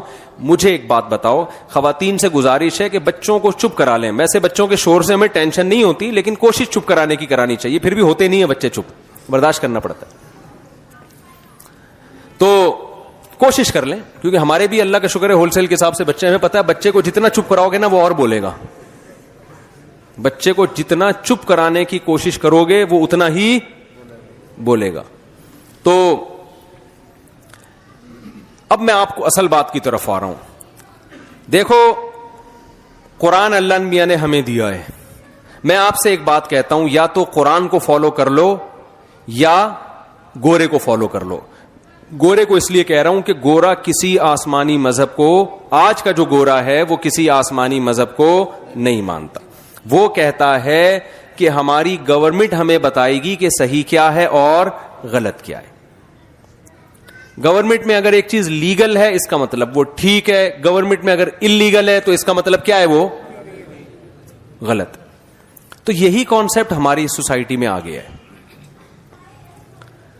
لوگ کسی حد تک گورنمنٹ کو تو لفٹ کرا دیتے ہیں. تو دیکھو گورنمنٹ, میں نہیں کہہ رہا آپ گورنمنٹ کے قانون کے خلاف چلیں, لیکن گورنمنٹ سے اوپر کون ہے؟ اللہ ہے. وہ کہہ رہے یہ کائنات میری ہے, یہ زمین میری ہے, تمہیں رزق میں دیتا ہوں, گورنمنٹ نہیں دیتی تمہیں. میں ریاست کا تصور اسلام میں بتاتا ہوں کیا ہے.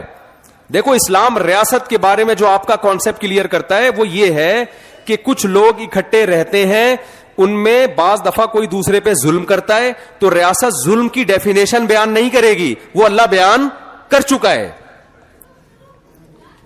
ریاست حیا اور بے حیائی کو ڈیفائن نہیں کرے گی, وہ اللہ پہلے بیان کر چکا ہے. ریاست حقوق کو بیان نہیں کرے گی, وہ اللہ پہلے بیان کر چکا ہے. ریاست کا کام یہ ہے کہ کہیں حق تلفی ہو رہی ہے تو کوئی تو جگہ ہو جہاں لوگ جس پہ ظلم ہو رہا ہے وہ اپیل کر سکے, وہ بتا سکے, اس کے لیے قانون سازی کرتی ہے ریاست.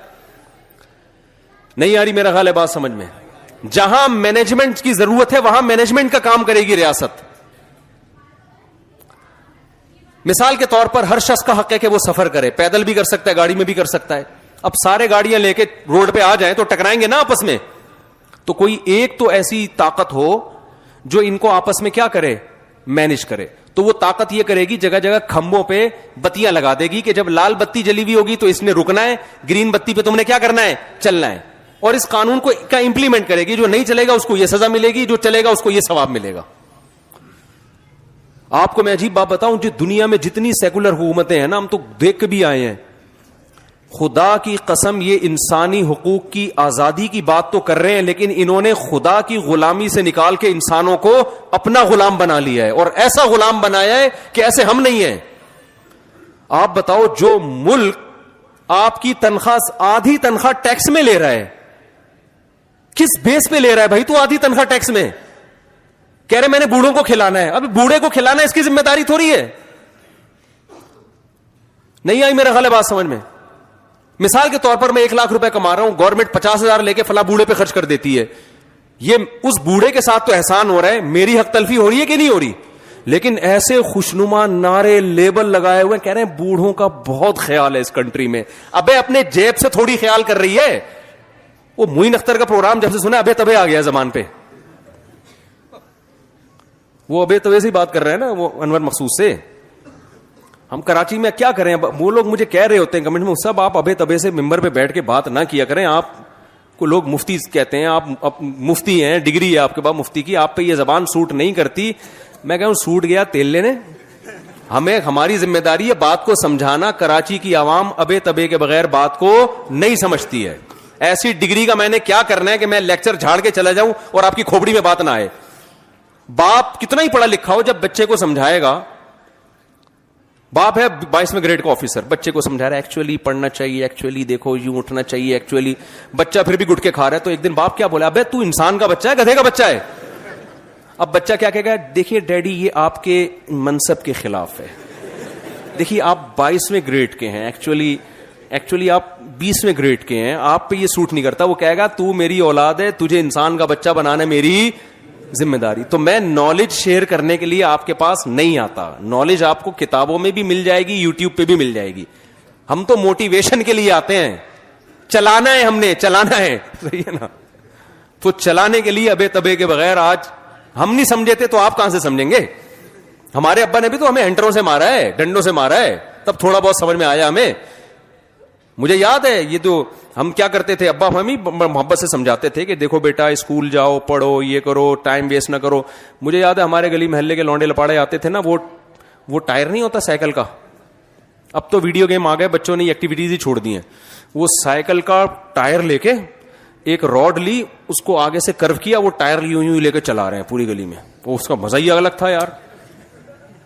جب کتاب کھول کے بیٹھتے تو فزکس, کیمسٹری, میتھ وہ اتنا مشکل لگ رہا ہوتا تھا, جب باہر نکلو تو ٹائر لے کے اس میں مزہ ہی الگ ہے یار. اس کا مارم پیٹی کھیلتے تھے, اس کا اپنا مزہ آ رہا ہے, بھاگم دوڑی اور یہ پتہ نہیں کیا کیا کھیل رہے. میں یہ کہہ رہا تھا کہ دیکھو وہ تو ابھی تو ہے, لیکن یہ آدھی تنخواہیں ٹیکس میں لے کے آپ بوڑھے کو کھلا رہے ہو. ٹھیک ہے بوڑھے کو کھلانا اچھا ہے, اس کمبخت کو بولو نا یہ خود کھلائے اپنے باپ کو. نہیں یاری میرا خیال ہے بات سمجھ میں, تاکہ باپ اور بیٹے کے درمیان ریلیشن قائم ہو نا. قانون اسلام نے یہ نہیں کہا کہ آپ آدھی تنخواہ ٹیکس میں لے کے اولڈ ہاؤس بنا کے بوڑھوں کو کھلائیں. اسلام اس کے برعکس ہے. اسلام کہتا ہے وَلَا تَقُلْ لَهُمَا اُفٍّ, جس بوڑھے کا بچہ ہے نا اس بچے کی ذمہ داری ہے بوڑھے باپ کو سنبھالنا. ریاست کی ذمہ داری نہیں ہے, اولاد کی ذمہ داری ہے.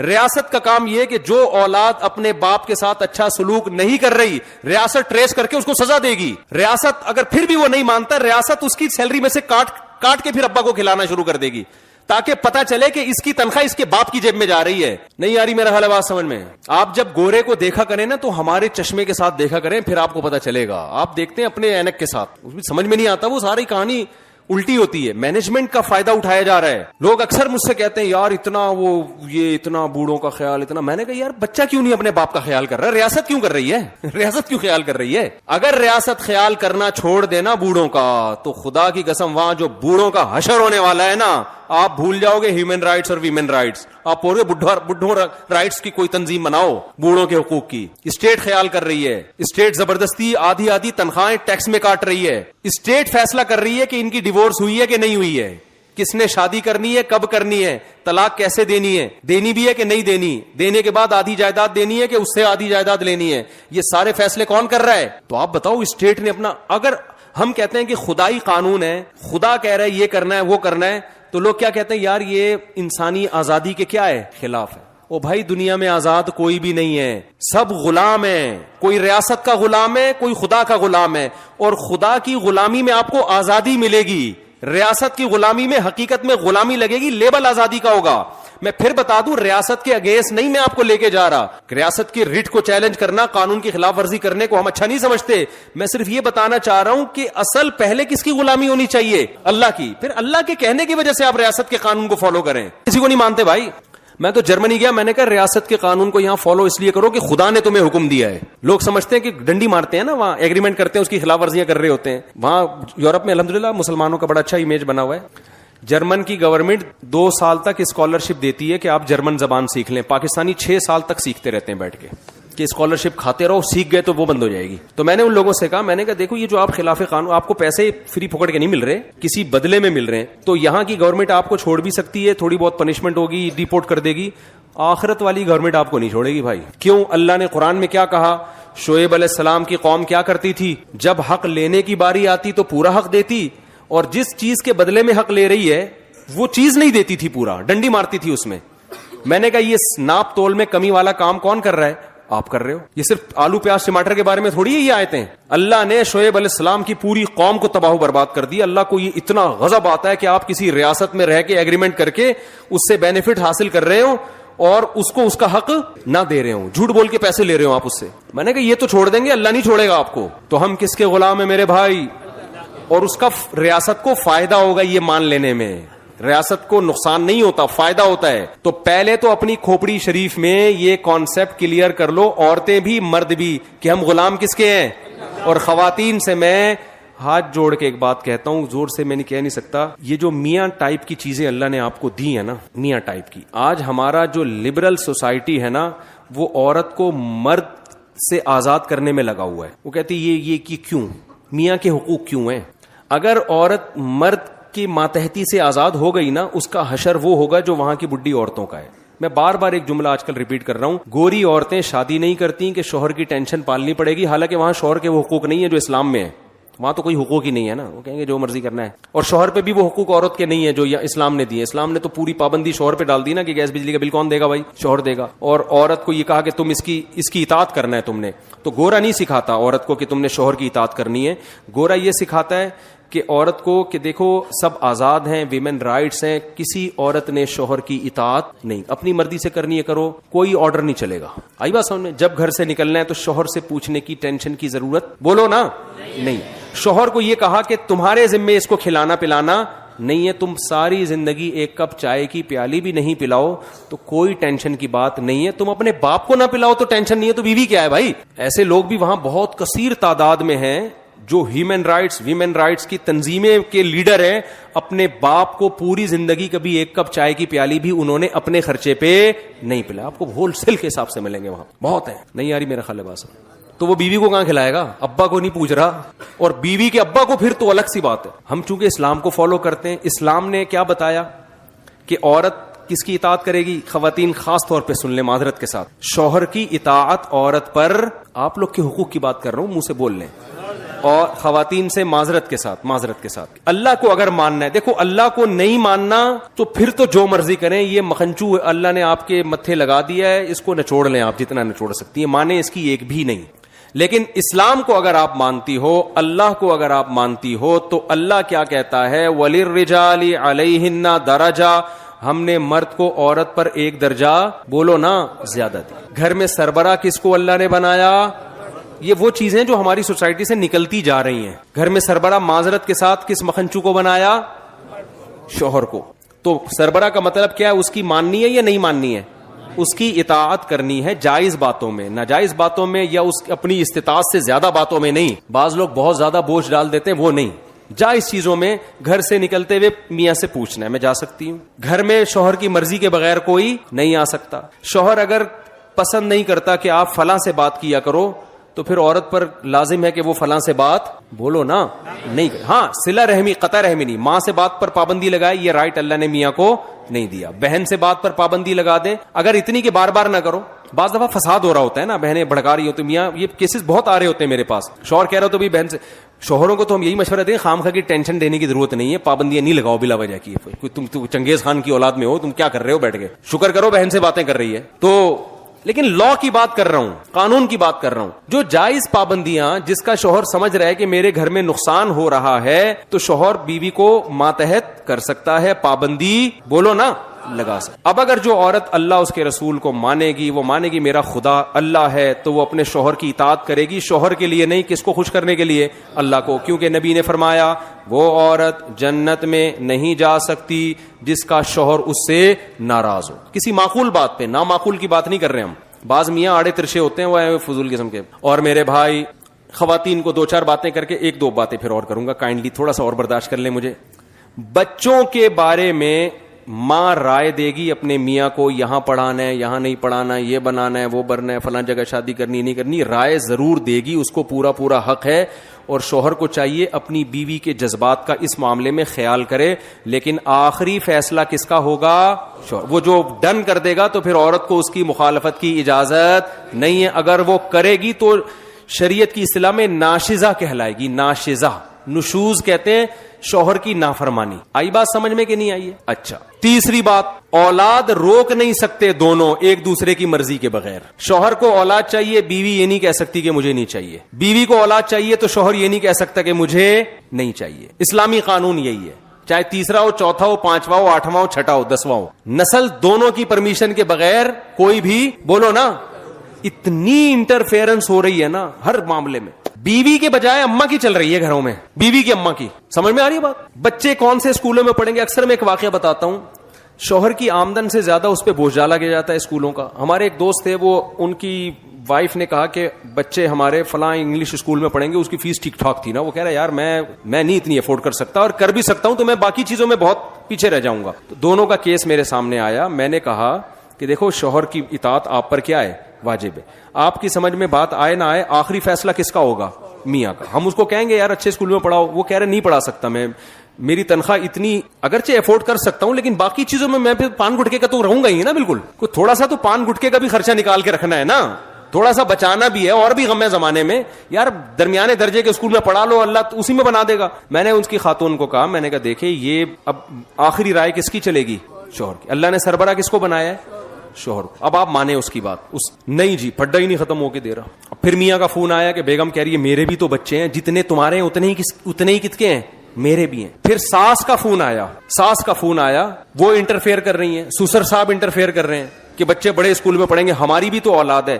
جب انہوں نے مجھے کہا نا کہ میری ساس اور سسر نے کہا ہماری بھی اولاد ہے, میں نے کہا مسئلہ حل ہو گیا. مسئلہ کیا ہو گیا, بہترین, اب تو کوئی مزے اڑاؤ. کہہ رہے کیوں بھائی, میرے پاس تو اس کا جواب ہی نہیں ہے, وہ کہہ رہے ہیں ہماری بھی تو اولاد ہے. میں نے کہا بہترین ہو گیا. ان سے کہیں چونکہ آدھی آپ کی ہے آدھی میری ہے, آدھی فیس آپ دیں گے آدھی فیس میں دوں گا. میں نے کہا یہ تو زبردست بات ہے یار, واقعی ان کی بھی تو اولاد ہے, ویسے ان کی اولاد ہے, پیسے خرچ کرنے میں ان کی اولاد, فری پھوکٹ کے مشورے تو دیتے رہو نا. سوئٹزرلینڈ کا مشورہ دے دیا تھا نا غریب آدمی کو اس کی بیوی نے کہ میں سوچ رہی ہوں سوئٹزرلینڈ چلتے ہیں, اس نے کہا کوئی خرچہ نہیں ہے, سوچنے پہ کوئی خرچہ نہیں ہوتا. تو اس سے گھروں میں بڑے فسادات ہو رہے ہیں. ہماری عورتوں کو پتہ ہی نہیں ہوتا کہ بھائی, نہ بچوں کو پتا ہوتا ہے کہ کس کی ماننی ہے. بچوں کو بھی اسلام نے پابند کیا ہے کہ جب باپ اور ماں کی رائے میں اختلاف ہوگا آرڈر میں, تو سربراہ کون ہے, باپ ہے. ماں کا حق اخلاق میں 3 گنا زیادہ ہے, لیکن اطاعت کس کی جائے گی, ابا کی. یہ ہماری خواتین کو ماننا پڑے گا. نہیں مانے تو ٹھیک ہے, جیسے زندگی گزار رہی ہیں گزارتی رہے, میں تو پیغام دے کے چلا جاؤں گا. پکڑنے والا کون ہے آخرت میں, وہ اللہ جانے آپ جانے, ہمیں کیا اسے. اور مرد کو اللہ نے بھی چند باتوں کا پابند کیا ہے. گورے وہ پابندیاں مردوں پہ نہیں لگاتے. مرد کو کس بات کا پابند کیا ہے, وہ بھی نمبر وار بتا دوں جلدی. پہلی پابندی اللہ میاں نے یہ لگائی ہے, گورے یہ پابندی نہیں لگاتے. گورے کہتے ہیں نہیں بھائی پرسنل لائف ہے, جو مرضی کرو. اسلام نے پابند کیا ہے عورت کی طرف جانے کا راستہ تمہارے پاس نکاح کے علاوہ کوئی بھی نہیں ہے. کسی عورت سے فائدہ اٹھانا چاہتے ہو بیوی بنا کے لے آؤ, اس کے علاوہ تمام راستے بند. اچھا بھائی آپ نے کہا چلو بھی بنا کے لے آئے آپ, اللہ میاں نے کہا ہے بھائی موڈ تو نہیں تھا آپ کا بالکل بھی. دوسرا اللہ نے پابندی لگائی, اب یہ جب تم لے آئے ہو تم اس کو ٹینشن سمجھو یا عذاب سمجھو یا نعمت سمجھو, وہ تمہارا ہیڈیک ہے. کوئی پابندی گورنمنٹ کی طرف سے بھی نہیں ہے, اللہ کی طرف سے بھی نہیں, لیکن کچھ ذمہ داریاں تمہارے اوپر ہیں. ساری زندگی اس کا خرچہ, اس کی رہائش کا خرچہ, گیس بجلی کا خرچہ, پانی کا خرچہ, اس کے بچوں کا خرچہ, اس کے بچوں کی تعلیم کا خرچہ, اس کے بچوں کی بیماریوں کا خرچہ, یہ ساری زندگی کس پر ہے. گورا یہ حقوق عورت کو بولو نا نہیں دیتا, یہ والے رائٹ عورت کو نہیں دیتا. کہتے ہیں ایکچولی اپنی زندگی, ایکچولی وہ چائے خود بنا کے پی لے, وہ چائے خود بنا کے پی لے, وہ ایکچولی کر کے بیڑائی غرق کر دی. وہاں شادیاں ہوتی نہیں ہوتی ہیں تو آدمی کہتے ہیں اس تکلف کی ضرورت کیا تھی تم لوگوں کو.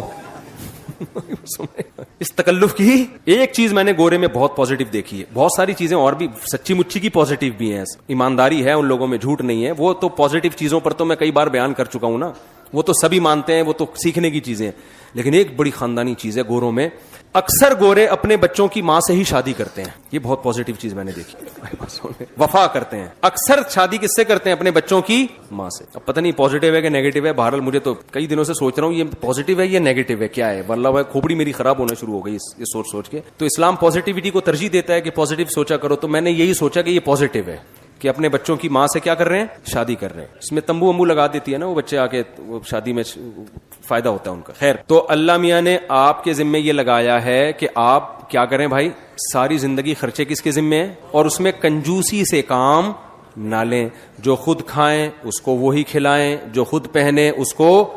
چائے تو بہت دور کی بات ہے, انگریز کہہ رہے چائے بھی نہیں پلانی, اللہ میاں کہتے ہیں چائے تو تیرا باپ بھی پلائے گا, چائے کے علاوہ بہت ساری چیزیں ہیں. صرف اتنا اسلام نے نہیں کر دیا کہ عورت کو میاں کا پابند بنا دیا ہے, میاں کو جو جکڑا ہے وہ زیادہ جکڑا ہے. سمجھ میں آ رہی ہے بات, اس کو زیادہ مشکل میں ڈالا ہے. دوسری بات, جو خود کھانا ہے وہ اس کو کھلانا ہے, جو خود پہننا ہے وہ اس کو, یعنی جس اسٹینڈرڈ کا. اور پھر حسن اخلاق سکھائے اسلام, اس کے ساتھ لونڈیوں اور باندیوں جیسا سلوک مت کرو, لائف پارٹنر جیسا سلوک کرو, تمیز سے بات کرو, ایسے نہیں جیسے نوکروں سے بات کی جاتی ہے. دوستوں کے ساتھ گٹر کے ڈھکن پہ بیٹھا ہوا ہنس رہا ہے سارا رات, ہا ہا ہو, گھر میں آتا ہے ایسے جیسے ہلاکو خان نے بغداد پہ حملہ کر دیا ہے. یہ نظر آ رہا ہے, یہ سب وہ باتیں جو ہم مشاہدہ کر رہے ہیں. ہمارے ایک استاذ ہیں بڑے زبردست, وہ کہتے ہیں جس عالم کو سوسائٹی کا نہیں پتا نا, لوگوں میں اٹھ رہا بیٹھ رہا نہیں ہے, وہ گائیڈ نہیں کر سکتا لوگوں کو.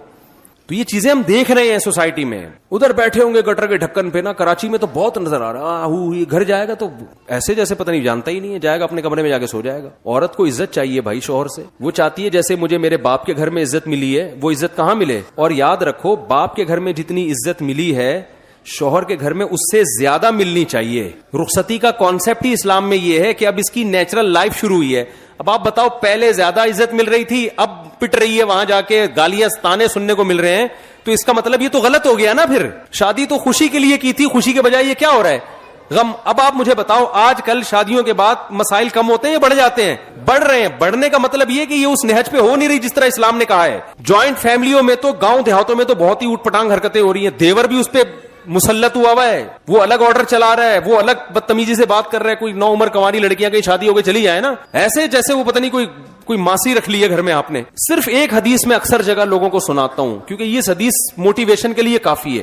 ہمارے نبی صلی اللہ علیہ وسلم برتن میں پانی اس جگہ منہ لگا کے پیتے تھے جہاں حضرت عائشہ نے جس جگہ منہ لگا کے پانی پیا تھا. کوئی باندیوں کے ساتھ, لونڈیوں کے ساتھ, غلاموں کے کوئی یہ رسپیکٹ دیتا ہے کوئی؟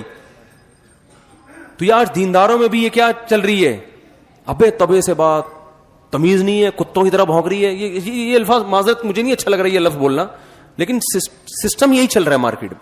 وہ جو سانسیں اس وقت بیان نہیں سن رہی ان کی بات میں کر رہا ہوں, جو سن رہی ہیں وہ نہیں, وہ تو بہت نیک ہیں الحمدللہ. ان کے علاوہ بعض سانسیں, جب بچی گھر سے رخصت ہو کر آئے گی, اس کو بیچاری کو روٹی پکانی نہیں آتی, یہ نہیں آتی, وہ وغیرہ وغیرہ, فوراً اسٹائل کیا ہوتا ہے, یار ہاتھ پکڑ کے اس کو محبت سے سمجھا دو, بتا دو, عزت دو, یار تمہارے گھر کا فرد ہے, رسپیکٹ دو. نہیں آتی تو کیا یہ کوئی اتنا بڑا مسئلہ ہے یار؟ فوراً اسٹائل کیا ہوگا, تمہاری ماں نے تمہیں روٹی پکانا نہیں سکھائی. یہ ڈپریشن ہونا شروع ہو جاتی ہے. لیکن آج کل کی لڑکیاں بھی پوری حساب کتاب سے, اینٹ کا جواب پتھر سے, وہ فوراً توے سے روٹی اٹھا کے بولو نہیں سکھائی, جو بتاؤ کیا جاؤ نہیں سکھائی. پہلے وہ بیچاری ٹھٹر کے نا خودکشی کرتی تھی آخر میں جا کے, یا ڈپریشن کی مریض بن جاتی تھی. اب وہ کہہ رہی ہے میں خودکشی کروا کے جاؤں گی, کروں گی نہیں. تو اخلاق نہیں ہے, تمیز سے بات نہیں ہے, عزت نہیں ہے. دوستوں کے ساتھ تو, باس کے ساتھ تو وہی انگریز والا حساب ہے. کسٹمر کے ساتھ بڑا اچھا ہے, اپنے باپ کو سالا اولڈ ہاؤس میں داخل کر رہا ہے. یار تو کر کیا رہا ہے میرے بھائی؟ تو سب سے پہلے تو تیرا باپ ہے, تیری ماں ہے, تیرے بھائی ہیں, تیری بہنیں ہیں, تیری بیوی ہیں, تیرے بچے ہیں. وہ تو ہے ہی نہیں, جو ہیں ان کی بات کر رہا ہوں. ویسے تو شارٹ ہوتے جا رہے ہیں بچے مارکیٹ سے, دو ایک حساب کتاب بن رہے ہیں ہی نہیں. تو اب کیا حقوق؟ مجھے لوگ کہتے ہیں بچوں کے حقوق پر بات کریں. میں نے کہا جب بچے ہونا شروع ہو جائیں گے قوم کے تو پھر ہم حقوق پر. ابھی تو بچے ہمارے اللہ کا شکر ہے تھوڑے بہت ہیں, اللہ نے دیے. تو مجھے تو پتا ہے بچے کیا ہوتے ہیں. تو بچے کہاں ہیں؟ ایک آدھ کو بچہ تھوڑی کہتے ہیں اس کو, وہ تو خود ہی پل جائے گا یار. بیڈ پہ خود ہی بڑا ہوتے ایک دن پلنگ سے نیچے اتر جائے گا. اس کو پالنے والے کی ضرورت نہیں, اتنی ٹینشن نہ لیا کرو اس کی. اگر آپ اسلام کو سپیریئر سمجھتے ہیں, ہم مانتے ہیں کسی نے اس کائنات کو بنایا ہے, اس نے لا نازل کیا ہے آسمان سے. اس کا لا کہتا ہے عورت شوہر کی فرما برداری کرے گی, اس سے محبت بھی کرے گی, اس کو عزت بھی تعظیم بھی کرے گی اس کی. اور میاں کا درجہ اللہ نے ایک درجہ اونچا. اور اگر میاں اللہ کے قانون کو مانتا ہے تو وہ بیوی پہ خرچ بھی کرے گا, سخاوت دکھائے گا, اور اس خرچ کرنے میں اس کی توہین نہیں کرے گا. تانے نہیں دے گا کہ تو اپنے گھر سے 4 چیتڑے لے کر آئی تھی, باتیں ایسے کرتی ہے جیسے تیرے باپ نے تجھے سونے میں تول کے بھیجا ہو. دوسری بات, اللہ کا قانون میں کمپیئر کر رہا ہوں نا, جو ہمارے خلا کا بھی یہی مسئلہ ہے. پہلے کسی مفتی سے فتویٰ لے لو کہ یہ خلا صحیح ہوا بھی ہے کہ نہیں. تجارت میں اللہ کے حکم کی نافرمانی ہو رہی ہے. تجارت میں اللہ نے بھی کچھ قوانین دیے کہ نہیں دیے؟ ایک بین الاقوامی قوانین ہے, آپ ان کو بھی فالو کریں, لیکن کچھ اللہ کی بھی تو ہے نا. کیا ہو گیا بھائی؟ اگر آپ اللہ کو سپیریئر سمجھتے ہو, آپ کو سودی لین دین کی اجازت نہیں. حالانکہ گورنمنٹ میں جائز ہے, بینکوں سے سود مل جاتا ہے. اللہ کہہ رہا ہے لے لو, ٹھیک ہے, گورنمنٹ کچھ نہیں کہے گی. میرا تمہارے خلاف اعلان جنگ ہے. اعلان جنگ کا مطلب پتہ ہے کیا ہوتا ہے؟ جب کوئی کنٹری کسی کنٹری کے خلاف اعلان جنگ کرتا ہے تو بارڈر سیل ہو جاتا ہے. اب وہاں سے کوئی بھی بندہ بارڈر کراس کر کے آ گیا نا, اس کو شوٹ کرنے کا حکم ہوتا ہے. اور اس کی ہر چیز حلال ہوتی ہے. اس کی جیب سے جتنے پیسے نکلے ریاست کے ہیں, ہر چیز. اس سے بڑی دشمنی نہیں ہو سکتی. اتنا بڑا جرم. اللہ کہتے ہیں تم نے 1 لاکھ روپے قرضہ دیا نا, 1 روپے بھی اس پہ مشروط لے لیا نا, تو میرا تمہارے خلاف اعلان جنگ. گورا کہے گا اس میں کیا خرابی ہے, یہ اپنی خوشی سے دے رہا ہے, وہ اپنی خوشی سے دے رہا ہے, دونوں راضی ہیں. اس کی ضرورت اس وقت پوری ہو گئی تھی, اب اس ضرورت پوری ہونے کے بدلے میں یہ اس کو 1 روپیہ زیادہ دے رہا ہے, تو کیا مولویوں کو پیٹ میں روڑ کیوں ہو رہا ہے؟ یہ لبرل لوگ بات کر رہے ہوتے ہیں, اب ان لوگوں نے اپنے منجن چلائے ہوئے بیٹھ گئے, کیا ہو رہا ہے یار؟ یہ اعتراض مشرکین مکہ نے کیا تھا. یہ اعتراض کس نے کیا تھا؟ کہ بھائی جب ہم قسطوں پہ بزنس کرتے ہیں اس میں بھی تو پروفٹ زیادہ ہی ہوتا ہے نا, تو اگر سود کے ذریعے لے لیا تو کیا جا رہا ہے؟ تو اللہ میاں نے کوئی لاجک پیش نہیں کی اس حکم کی کہ ایکچولی یوں ہوتا ہے تو سود میں یہ خرابی ہے تو قسطوں کے کاروبار اس سے تھوڑا ڈفرینٹ ہے, یہ ایسا کچھ نہیں اللہ میاں نے کہا. اللہ میاں نے کہا کہ میں اس کائنات کا خالق ہوں, میں تمہیں رزق دیتا ہوں تو میری مرضی چلے گی. یہ جو قسطوں کی بیع شرا ہے نا, اس میں اور سود میں فرق یہ ہے کہ احل اللہ البیع وحرم الربا, میں نے اس کو حلال کیا ہے اور اس کو کیا کیا ہے؟ حرام. مسلمان کے لیے اتنا فرق کیا ہے؟ کافی ہے, بس اتنا کافی ہے. آگے مسلمان اس ٹینشن میں نہیں جاتا کہ کیوں. نہیں آ رہی بات سمجھ میں؟ تو بس سود کیا ہے؟ حرام ہے. آج کل آن لائن ٹریڈنگ بہت ہو رہی ہے, قبضہ کیے بغیر آگے کسٹمر کو چیز پہنا دی جاتی ہے. گورا تو کر رہا ہے, دبا کے یہ بزنس کر رہا ہے, آن لائن ٹریڈنگ ہو رہی ہے, ایک چیز ڈیلیور ہوئی نہیں ہے, آپ کے قبضے میں نہیں آئی ہے, آپ خریدی آپ نے ہے نہیں ابھی, اور آپ آگے کسی کو بیچ دیتے ہیں. بیچ کے آپ یہ کہتے ہیں میں اس سے خرید کے پھر اس کو پہنچا دوں گا. اسلام میں یہ کیا ہے؟ لا تبع ما لیس عندک. نبی نے حکم دیا جو چیز ابھی تمہارے پاس نہیں ہے, یعنی تمہارے قبضے میں نہیں ہے, ملکیت تو دور کی بات, بعض دفعہ ملکیت آ جاتی ہے, ہینڈ اوور نہیں ہوتی, وہ صرف ملکیت کا, صرف پلاٹوں میں جائیداد میں ایسا ہے کہ قبضے کے بغیر بھی بیچ سکتے ہیں آپ. باقی جن چیزوں میں بھی قبضہ ممکن ہے, جن کو منقولی موویبل اشیاء کہتے ہیں, پلاٹ اور مکان تو موویبل نہیں ہوتے نا, تو جو بھی موویبل اشیاء ہیں جن کو قبضے میں دیا جا سکتا ہے, اسلام نے پابندی لگائی ہے کہ ان کو قبضے میں لیے بغیر آپ آگے نہیں بیچ سکتے. اگر بیچ دیا تو پروفٹ آپ کے لیے حلال نہیں ہے. اب گورا یہاں بھی کہے گا یار کیا اس میں ٹینشن کیا ہو رہی ہے یار, ہے بھائی کیا مسئلہ ہے؟ یعنی وہ ادھر سے اٹھا کے ادھر بیچ دی, ابھی نہیں اٹھائے تو کیا اس کو نہ اس کو کوئی نقصان ہے, نہ بائر کو نہ سیلر کو, تو یہ مولویوں کو تکلیف کیوں ہو رہی ہے؟ یہ لبرل لوگ اس طرح کی باتیں کرتے ہیں, یہ کیوں حرام ہے؟ پھر بہت سے لوگ تاجروں کو مشورے دیتے ہیں یار ان مولویوں کے چکر میں پڑنے کی ضرورت نہیں ہے, ان کے چکر میں ہی نہ پڑا کرو, یہ تمہیں ٹینشن میں ڈالیں گے. تو آپ نہ پڑو مولویوں کے چکر میں بھائی.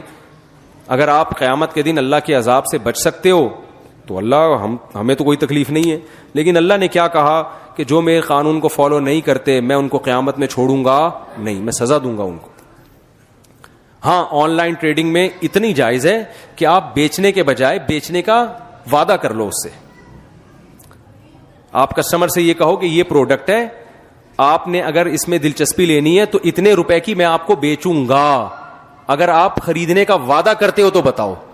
ابھی بیچا نہیں ہے, بیچنے کا وعدہ آپ نے کر لیا, پھر آپ وہ پروڈکٹ اپنے قبضے میں لو. خود قبضہ نہیں کر سکتے, کسی وکیل سے, کسی بندے سے قبضہ کرا لو, یار تو میرے طرف سے وکیل بن کے, نمائندہ بن کے اس پہ کیا کر لے قبضہ. قبضے میں اتنا بھی کافی ہے, دکان میں ایک چیز رکھی ہوئی, یار تھوڑا سا اس کو سائڈ پہ لگا کے الگ کر دے, یہ بھی قبضہ ہی شمار ہوگا. نہیں آ رہی بات؟ تو کوئی بھی نمائندہ وہاں پر ہو کہ ہاں بھائی یہ ہینڈ اوور, اب میں اتنا قبضے میں آ گئی کہ اس استعمال کے لائق بن گئی ہے میرے, یعنی رسک منتقل ہو جائے. جلدی سے میں ایک سمجھا کے یوں سمجھتا ہوں, دیکھو ایک گودام میں گندم کی بوری پڑی ہوئی ہے, بہت ساری بوریاں, ایک بوری کس کی ہو گئی؟ آپ کی ہو گئی. اب گودام میں آگ لگتی ہے, آپ کا نقصان نہیں ہے, کس کا نقصان ہے؟ جس سے آپ نے خریدی ہے. کیوں؟ آپ کہو گے یار مجھے قبضے میں تھوڑی دی تھی, ابھی تک تو تمہارے قبضے میں تھی. تو اس کنڈیشن میں آ جائے کہ اب وہ گندم کی بوری ہلاک ہوتی ہے تو اس کا نہیں بلکہ کس کا نقصان ہو؟ آپ کا. اس کو کہتے ہیں رسک منتقل ہو گیا, رسک ٹرانسفر ہو گیا, اس کے رسک سے نکل کے آپ کے رسک میں آ جائے. جب اس رسک میں آ جائے گی پھر آپ کے لیے اس پہ پروفٹ کمانا جائز ہوگا. اس سے پہلے کنڈیشن میں آپ اس سے پروفٹ نہیں کما سکتے. تو آپ وعدہ کر سکتے ہیں میں تمہیں بیچوں گا. میں سمجھا پا رہا ہوں اپنی بات؟ تو خرید و فروخت کے مسائل علماء سے پوچھنا آپ کی ذمہ داری ہے. نہیں پوچھیں گے اللہ آپ سے پوچھے گا قیامت کے دن. پھر سمجھ میں آ رہی بات؟ وہ بھی آپ نہیں پوچھیں گے تو اللہ پوچھے گا. تو مجھے ایک چٹکلا یاد آتا ہے, ہمارے محلے میں اللہ معاف فرمائے ایک خاتون لڑکی تھی, بیچاری کو طلاق ولاق ہوئی تو وہ آؤٹ آف کنٹرول ہو گئی نا. اب وہ اس کی شادی نہیں ہو رہی تھی, تو ہمارے محلے میں ایک لڑکا تھا, وہ بھاگتا ہوا میرے پاس, یہ عجیب قسم کی لڑکی ہے, مجھے کہہ رہی ہے کہ مجھے لے کے بھاگ جاؤ, یعنی مجھ سے شادی کر لو, لے کے بھاگ جاؤ. تو میں نے کہا تم نے کیا جواب دیا؟ کہہ رہے میں نے کہا میں محترمہ میں آپ کو لے کے بھاگوں گا تو مجھے کون لے کے بھاگے گا؟ یعنی مطلب میں آپ کو تحفظ دے دوں گا تو مجھے بھی تو تحفظ چاہیے نا, میں بھی تو اپنے گھر سے بے گھر ہو جاؤں گا, مجھے بھی تو کوئی پھر لے کے بھاگے. آئی بات سمجھ میں؟ کیا یہ وہ بہاری تھے, بہاری لوگ باتوں میں بڑے تیز ہوتے ہیں. میں نے کہا یار بڑا ٹکا کے جواب دیا تم نے کہ میں آپ کو لے کے بھاگوں گا تو مجھے کون لے کے بھاگے, تو مجھے بھی تو تحفظ چاہیے. تو میں جلدی سے بات کو سمیٹ کے ختم کرتا ہوں. میرے بھائی, تجارت میں آپ نے کس کو فالو کرنا ہے؟ اللہ کو فالو کرنا ہے. علماء سے مسئلہ پوچھنا ہے آپ نے, یہ جائز ہے, یہ ناجائز ہے, یہ حلال ہے. اب دیکھو جو پلاٹوں کی اسکیمیں نکلتی ہیں, یہ ٹھیکیدار لوگ کیا کرتے ہیں, ایک انہوں نے پروجیکٹ اناؤنس کر دیا کہ جی 30 فلیٹ بننے والے ہیں, فلیٹ ابھی ہے ہی نہیں, پیسے سب سے لے لیے, چلو یہاں تک بھی ٹھیک ہے, استثناء ہے کہ آرڈر پہ مال تیار کر کے دے رہے ہیں. ابھی وہ فلیٹ کچھ بھی نہیں ہے اور فائل پروفٹ پہ بکنا شروع ہو گئی. یہ حرام ہے, ناجائز ہے. اس کی مثال ایسے جیسے آرڈر پہ آپ دیگ تیار کرواتے ہیں نا, آپ کی شادی ہوئی, پہلی کی بات کر رہا ہوں, آپ کی شادی ہوئی, آپ نے آرڈر پہ دیگ تیار کی, دیگ تیار ہو جائے, آپ کے قبضے میں آ جائے, اب آپ پروفٹ رکھ کے آگے بیچ سکتے ہیں. ابھی دیگ تیار نہیں ہوئی ہے, صحیح ہے نا, اور کچھ بھی نہیں آیا, نہ چاول ہے نہ کچھ بھی نہیں, بس آرڈر دیا ہے. ابھی وہ بیچارہ چاول خریدے گا, وہ گوشت خریدے گا, آپ نے کیا کیا, وہ دیگ کی رسید آگے مہنگی کر کے کسی کو بیچ دی. تو یہ حرام ہے. سمجھ میں آ رہی ہے بات؟ تو یہی فلیٹوں میں بھی ہو رہا ہے.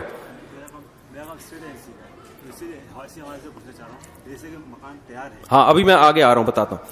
اتنی کم از کم ہو کہ وہ فلیٹ قبضے کے قابل بن جائے, اسٹرکچر اس کا بن چکا ہو, بے شک رنگ و روغن دروازے کھڑکیاں نہ لگی ہوں, کوئی چیز تو آ جائے نا, پھر آپ وہ خام فلیٹ پہ قبضہ کر کے آپ وہ آگے بیچ سکتے ہو کہ یار یہ فائل کا مطلب اس کے پیچھے فلیٹ ہے. اس کی مثال ایسے جیسے دیگ بن چکی, چاول آ گئے اس کے اندر, اب وہ کچی دیگ بھی تو آپ اٹھا کے بیچ سکتے ہو نا کسی کو. تو کوئی چیز تو ہو جس پہ قبضہ ممکن ہو. ہوا میں کیا قبضہ کرے گا, نہ فلیٹ کا نمبر ہے نہ کچھ بھی نہیں. یہ کام اسٹیٹ ایجنٹ دبا کے کر رہے ہیں. ان کو بتاؤ تو فوراً جواب, یار یہ مولویوں کے چکر میں پڑنے کی ضرورت نہیں. اور یاد رکھو, اسلام نے جو حکم دیا ہے نا, اس کے پیچھے انسانیت کا بھلا دیکھا ہے. سود کو جو حرام قرار دیا نا, اللہ میاں نے لاجک تو بیان نہیں کی ہے, لیکن جب آپ لاجک میں جاتے ہو نا, پتہ چلتا ہے اس میں انسانیت کا, غریبوں کا خیال رکھا گیا ہے. جب آپ دیکھتے ہو نا قبضے سے پہلے بے کو حرام قرار دیا گیا, اس سے منافع کو کنٹرول کیا اسلام نے, مصنوعی طور پر چیزوں کی قیمتیں نہ بڑھیں. اب آپ دیکھو نا پلاٹوں کی قیمتیں کیسے چڑھ رہی ہوتی ہیں, فائلوں پہ فائل, ادھر پیچھے پلاٹ ہی نہیں ہے, فائل بکتے بکتے بکتے ہر آدمی اس چکر میں آگے پہنا, یار 1 کروڑ کا میں نے لیا, 1.5 کا اس کو پہنا دے. وہ پہنایا اس کو آگے, وہ جناب دھڑام سے 1 ارب تک قیمت پہنچی. اس کے بعد اس کو پہنانے کے لیے کوئی بندہ نہیں مل رہا ہوتا. وہ پلاٹ کی فائل لے کے کیا ہو رہا ہوتا ہے, گھوم رہا ہوتا ہے. وہ کہہ رہا ہے یار یہ میں, وہ دیوالیہ, کتنے لوگ خودکشیاں کرتے ہیں, کتنے. یہ اسلام نے انسانیت کا فائدہ دیکھا ہے. اور جب حکومتیں قانون سازی کرتی ہیں, بہت دفعہ چند مخصوص لوگوں کے فائدے دیکھ رہی ہوتی ہیں. وہ جب بھی اسمبلی میں قانون سازی ہوتی ہے نا, سب سے پہلے جو اسمبلی میں بیٹھے ہوئے لوگ ہیں وہ یہ دیکھتے ہیں کہ اس قانون سے ہمارا بیڑا نہ غرق ہو رہا ہو کہیں. تبھی تو آپ دیکھو یورپ امریکہ میں شراب غیر قانونی نہیں ہے. کیوں؟ جب شراب کے خلاف قانون پاس ہوگا تو بہت سے لوگ پی کے آئے ہوئے ہوتے ہیں اس میں, وہ کیسے قانون پاس کریں گے یار بیٹھ کے. نہیں آ رہی یار سمجھ میں, رہنے دو بھائی, مولوی صاحب نہیں آ رہی سمجھ. تو اللہ کے قانون میں اور انسانوں کے قانون میں ایک بہت بڑا فائدہ یہ ہے کہ اللہ کا کسی سے مفاد نہیں ہے. وہ جب قانون بناتا ہے سارے انسانوں کو ایک نظر سے دیکھ کے بناتا ہے. اس نے شراب حرام کر دی, اس نے کہا تم پیتے ہو یا نہیں پیتے, مجھے اس سے غرض نہیں ہے, میرا قانون کیا, میں تم سے پوچھ کے نہیں بتاؤں گا. کہ اللہ میں جمہوریت ہوتی نا, اللہ پبلک سے ووٹ لے رہا ہوتا, اللہ کہتا ہے میں خدا ہوں, یفعل ما یشاء لا یسأل عما یفعل, جو میں کروں گا مجھ سے کوئی پوچھنے والا نہیں ہے. لہذا مدینہ میں جب شراب حرام ہوئی ہے تو اللہ میاں نے پہلے الیکشن نہیں کروائے کہ نبی صلی اللہ علیہ وسلم سے اللہ میاں نے پوچھا ہو کہ یا رسول اللہ آپ تھوڑا سا لوگوں کا سروے کریں, یہ چھوڑنے کے لیے تیار بھی ہیں کہ نہیں ہے, کیونکہ سارے ہی چند لوگوں کے سوا سبھی پیا کرتے تھے. جب پابندی آئی ہے بھائی انما الخمر والمیسر والانصاب والازلام رجس, پلید ہے, فاجتنبوہ, اس کو کیا کرو, یہ گندی چیزیں چھوڑ دو اس کو.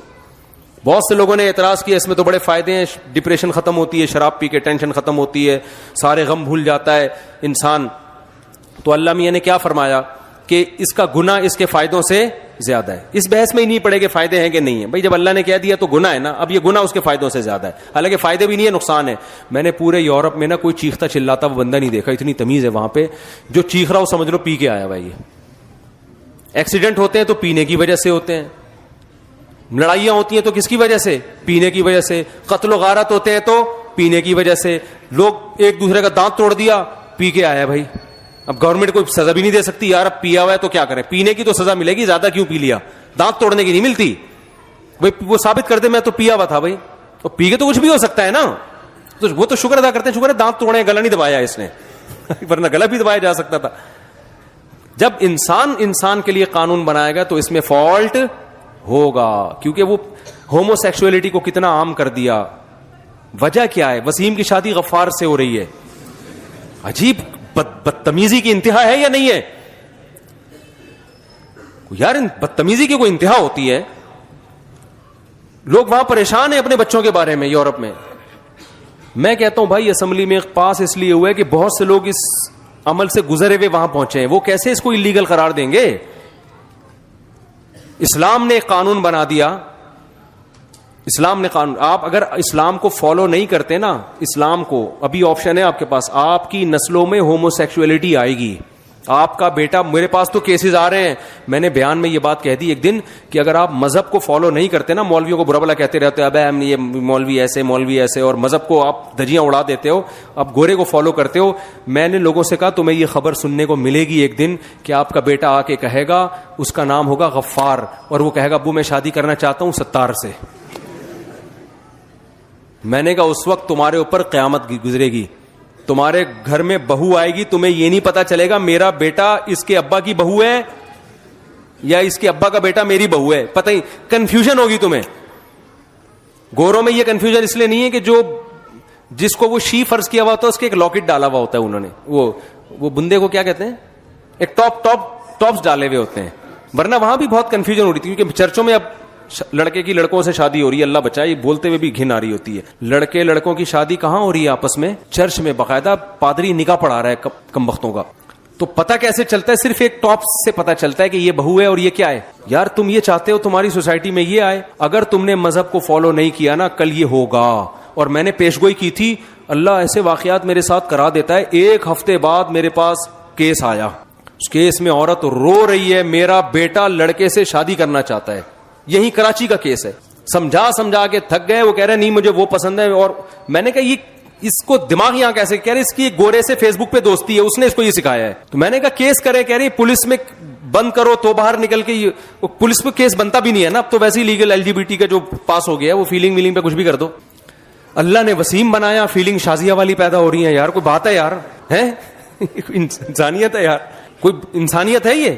اللہ نے راحت بنایا, مسرت بنایا, شازیہ بنایا, اور فیلنگ غفار بھائی والی پیدا ہو رہی ہیں. تو یا تو فطرت کی اس سے بڑی کوئی بغاوت ہو سکتی ہے. تو آپ ابھی تو ہنس رہے ہیں, لیکن اگر آپ نے اس زمانے میں مذہب کو فالو نہیں کیا نا میرے بھائی, اسلام گھروں میں نہیں لے کر آئے, قرآن حدیث فقہ یہ نہیں لے کر آئے نا اس وقت گھروں کے اندر, تو آپ کی نسلوں کا انجام یہ ہونے والا ہے. خواتین سے بھی کہتا ہوں کہ اپنے بچوں کو میرے پاس بھیج کے بگاڑ لیں. اکثر خواتین کا یہ کمنٹس ہیں, جب میرے گھر کی کوئی خواتین میں اپنے ساتھ لے کے جاتا ہوں نا, اپنے گھر کی محرم خواتین, تو بہت سی خواتین کو پتہ نہیں ہوتا یہ ہمارے ہی گھر والے ہیں. تو وہ بعض دفعہ میرے ہی بیان ان کو دکھا کے برائیاں میری کر رہی ہوتی ہیں کہ تم نے ایکسکیوز می آپ نے ان مفتی صاحب کو سنا ہے. میری گھر والی بول رہی ہوتی ہے ہاں میں نے سنا ہے. کہہ رہی یہ بندہ مجھے زہر لگتا ہے.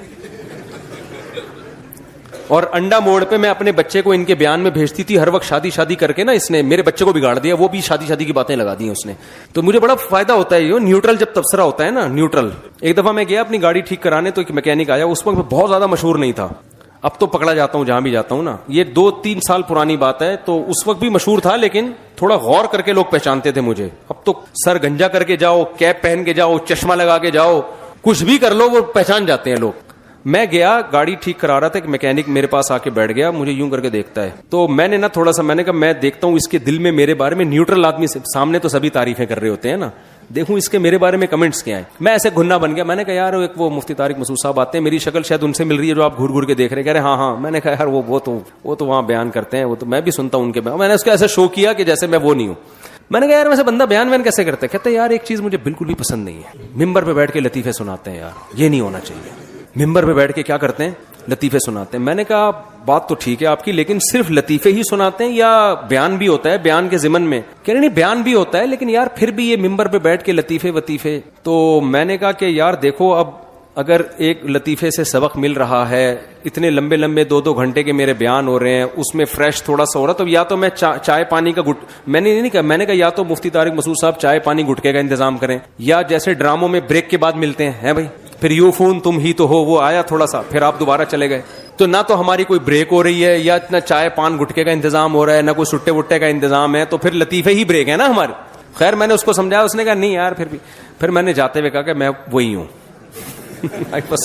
بڑا خوش ہوا, بڑی تمیز سے. میں نے کہا ابھی تو آپ برائیاں کر رہے تھے. کہہ رہے نہیں یار وہ تو میں ویسے ہی کر رہا تھا. تو نیوٹرل لوگوں سے پتا چلتا ہے. تو میں جو خواتین سے مجھے پتا چلتا ہے کہ میرے بارے میں خواتین کی کیا رائے ہے نا. ویسے تو جو خواتین اپنے مسائل لے کے آئیں گی وہ تو ماشاءاللہ بڑے بیان سے فائدہ ہوا, ہمارے سامنے تو سب نے تعریف کرنی ہے نا. تو میں ایسے نا جو خواتین کو اپنے گھر کی بتاتا نہیں ہوں کہ ان کو بتا دینا, تو وہ تبصرہ جو کامن تبصرہ ہے نا کہ یہ ہمارے بچوں کو بگاڑ رہا ہے شادی کر کے.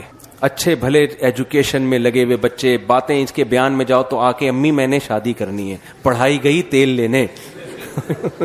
تو میں نے پھر اس پر جب زیادہ ہوا نا تو میں نے اس پہ بیان کیا. میں نے خواتین سے بیان میں کہا کہ دیکھو ابھی نا آرڈر پہ اپنے بچے میرے پاس بھیج کے باقاعدہ بگڑوا لو, کیونکہ ابھی آپ نے بگڑے ہوئے بچے دیکھے نہیں.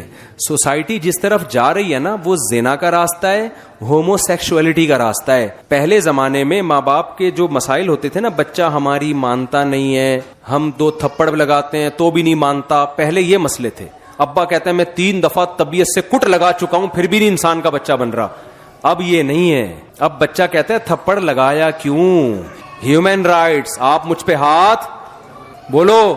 ابا آپ کو کس نے یہ رائٹ دیا کہ آپ مجھ پہ ڈنڈا اٹھائیں؟ اب یہ مسئلے ہو رہے ہیں. اور میں نے کہا اس سے آگے کے مسئلے, بچہ اب یہ مسئلے ہو رہے ہیں, جو بچے بگڑ گئے ہیں نا گرل فرینڈ بوائے فرینڈ کے چکروں میں لگ گئے, وہ ماں باپ چاہ رہے ہیں کہ ہم اپنے خرچے پہ ان کا نکاح کرائیں, شادی کرائیں, بچے اب اس کے لیے ایگری نہیں ہیں. تو میں نے ان سے بولا, خواتین کے بیان میں بولا, ان بچوں کو میرے پاس بھیج کر بگڑوا لیں آرڈر پہ, جو نہیں بگڑ رہا اس کو بھی بھیجے کہ مجھے بگاڑو اس کو, ورنہ خدا کی قسم جو یہ خود بگڑے گا نا, خون کے آنسو روگی آپ بیٹھ کے. اس کو ہو کیا گیا ہے, کیونکہ ایک دفعہ جب یہ زنا میں لگ گیا نا, پھر جب اس کی شادی ہوگی, اس کی بیوی کو یہ شکایت نہیں ہوگی ساس کا سلوک اچھا نہیں ہے, اس کی بیوی کو شکایت ہوگی اس کے 20 لڑکیوں سے حرام اور ناجائز تعلقات ہیں. آج کل لڑکیوں کی جو کمپلینس شوہروں کی آ رہی ہیں وہ یہ نہیں ہے کہ سلوک اچھا ہے, وہ آتی ہیں ایسی بھی بڑی کمپلینس آ رہی ہیں کہ ہمارے میاں کی عورتوں سے کیا ہیں, چکر ہیں. یہ تو اتنا خطرناک ہے, عورت اس کو تو کسی قیمت پہ برداشت نہیں کر سکتی. ایک ہی سہارے پہ تو وہ آپ کے پاس رہ رہی تھی کہ یہ میرا ہے. جب اس کو پتا چل گیا یار اس کو تو کبھی اس سے بھی دوستی, اس سے بھی وسیم ستار کے نام سے گرل فرینڈز کے نمبر اس نے سیو کیے ہوئے موبائل میں, تو یہ کیا رہ گیا بھائی؟ اب بتاؤ نا, ایک دفعہ جب آپ کا بچہ زنا میں پڑ گیا, وہ بیوی کے حقوق ادا کرے گا, پھر اس کو کہاں محبت ہوگی بھائی؟ ہماری سوسائٹی میں ایک ہی عورت پہلی دفعہ جب زندگی میں آتی ہے وہی اس کی زندگی ہوتی ہے, اس سے ٹوٹ کے محبت کرتا ہے. جب 10-20 گرل فرینڈز اور لڑکیوں سے تعلقات, تو بھائی پھر وہ شادی وادی تو آپ کراؤ گی بھی تو نہیں کرے گا. تو ابھی بگڑنے سے پہلے اس کو بگاڑ کے لائن پہ لگا دو, کھڈے لائن لگا دو, اس کو پڑھائی کرتا رہے گا وہ بیٹھ کے. تو خیر جلدی سے بات کو سمیٹوں, بہت ہی لمبا بیان ہو گیا. اب میں بات کو سمیٹ رہا ہوں. تو تجارت میں کس کو فالو کرنا ہے؟ اللہ کو. جوا اسلام میں کیا ہے؟ حرام ہے. بد نظری اسلام میں حرام ہے. اور ایک آخری باتیں تو بہت زیادہ ہیں اسلامی حکام, تو پھر ایک پورا وہ تمہید میں ہی وقت بہت زیادہ لگ گیا. تو دیکھو زنا کے قریب بھی مت پھٹکو. اللہ میاں نے یہ نہیں کہا کہ زنا مت کرو, اللہ میاں نے یہ کہا ہے لا تقربوا الزنا, زنا کے قریب بھی مت جاؤ. آج کل لڑکوں میں کسی لڑکی کی انون نمبر سے کال آ گئی تو فری تو ہوتے ہی ہیں لازمی. آپ ایک کانسیپٹ بنا لو اپنا کہ میرے لیے صرف میری بیوی, اس کے علاوہ کوئی بھی نہیں ہے. اور یہ بات خوب سمجھ لو, زنا میں, لڑکیوں سے حرام دوستیوں میں وقتی لذتیں ہیں, لیکن ایسے زندگی تباہ ہوتی ہے جیسے چرس اور ہیروئن سے زندگی تباہ ہوتی ہے. وقتی مزہ ہے, ہمیشہ کے لیے انسان کا سکون برباد. وہ گھریلو لائف میں ناکام ہو جاتا ہے, گھریلو لائف میں ناکام ہے, برباد ہو جائے گی زندگی. نہ عورت کسی مرد کو لفٹ کرائے. کوئی بندہ رابطہ کرتا ہے بھائی نکاح کے لیے رابطہ کیا ہے تو بات آگے چلے گی, ادروائز بولو نہیں. اور یہ جو ہمارے ہاں جو کانسیپٹ آ رہا ہے نا میاں لیس ہونے کا, میاں لیس کہ بوائے فرینڈ, اور لڑکیوں میں بھی آ رہا ہے نا, تو یہ میں بتا دوں کہ اگر آپ نے میاں لیس زندگی گزاری نا, بوائے فرینڈ کرتی نہیں, جو آج کل کی لڑکیوں کی سوچ ہے, تو آپ کا بڑھاپا وہی ہے جو گوری عورتوں کا بڑھاپا ہوتا ہے. اور یہ زیادہ ٹائم نہیں ہے, 50-55 سال میں بڑھاپا آ جاتا ہے. تو ان کا بڑھاپا پتہ ہے کیا ہے؟ ان کا بڑھاپا یہ ہے کہ بڑھاپے میں چاہے وہ انجینئر ہوں, چاہے وہ سائنسدان ہوں, چاہے وہ کوئی بہت بڑے عہدے پہ ریٹائر ہوئی ہوں, دولت بے تحاشا ہوتی ہے, تنہائی دور کرنے کا ان کے پاس کوئی متبادل کتے کے سوا نہیں ہوتا. ان کی تنہائی کس سے دور ہوتی ہے؟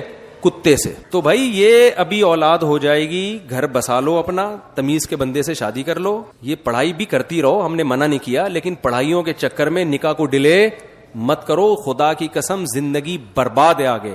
بینک مینیجروں کو جا کے دیکھو جو ریٹائر ہوئی ہے, لاکھوں لاکھوں روپے تنخواہ لیا کرتی تھی, ریٹائرمنٹ کے بعد کوئی لفٹ کرانے والا نہیں ہے. آج میں نے اسی پر بیان کیا نا, تو کسی نے میرے بیان پہ ایک نیگیٹو کمنٹس کیا کہ مفتی صاحب آپ پتہ نہیں مولوی لوگ کس چکر میں لوگوں کو ڈال رہے ہیں.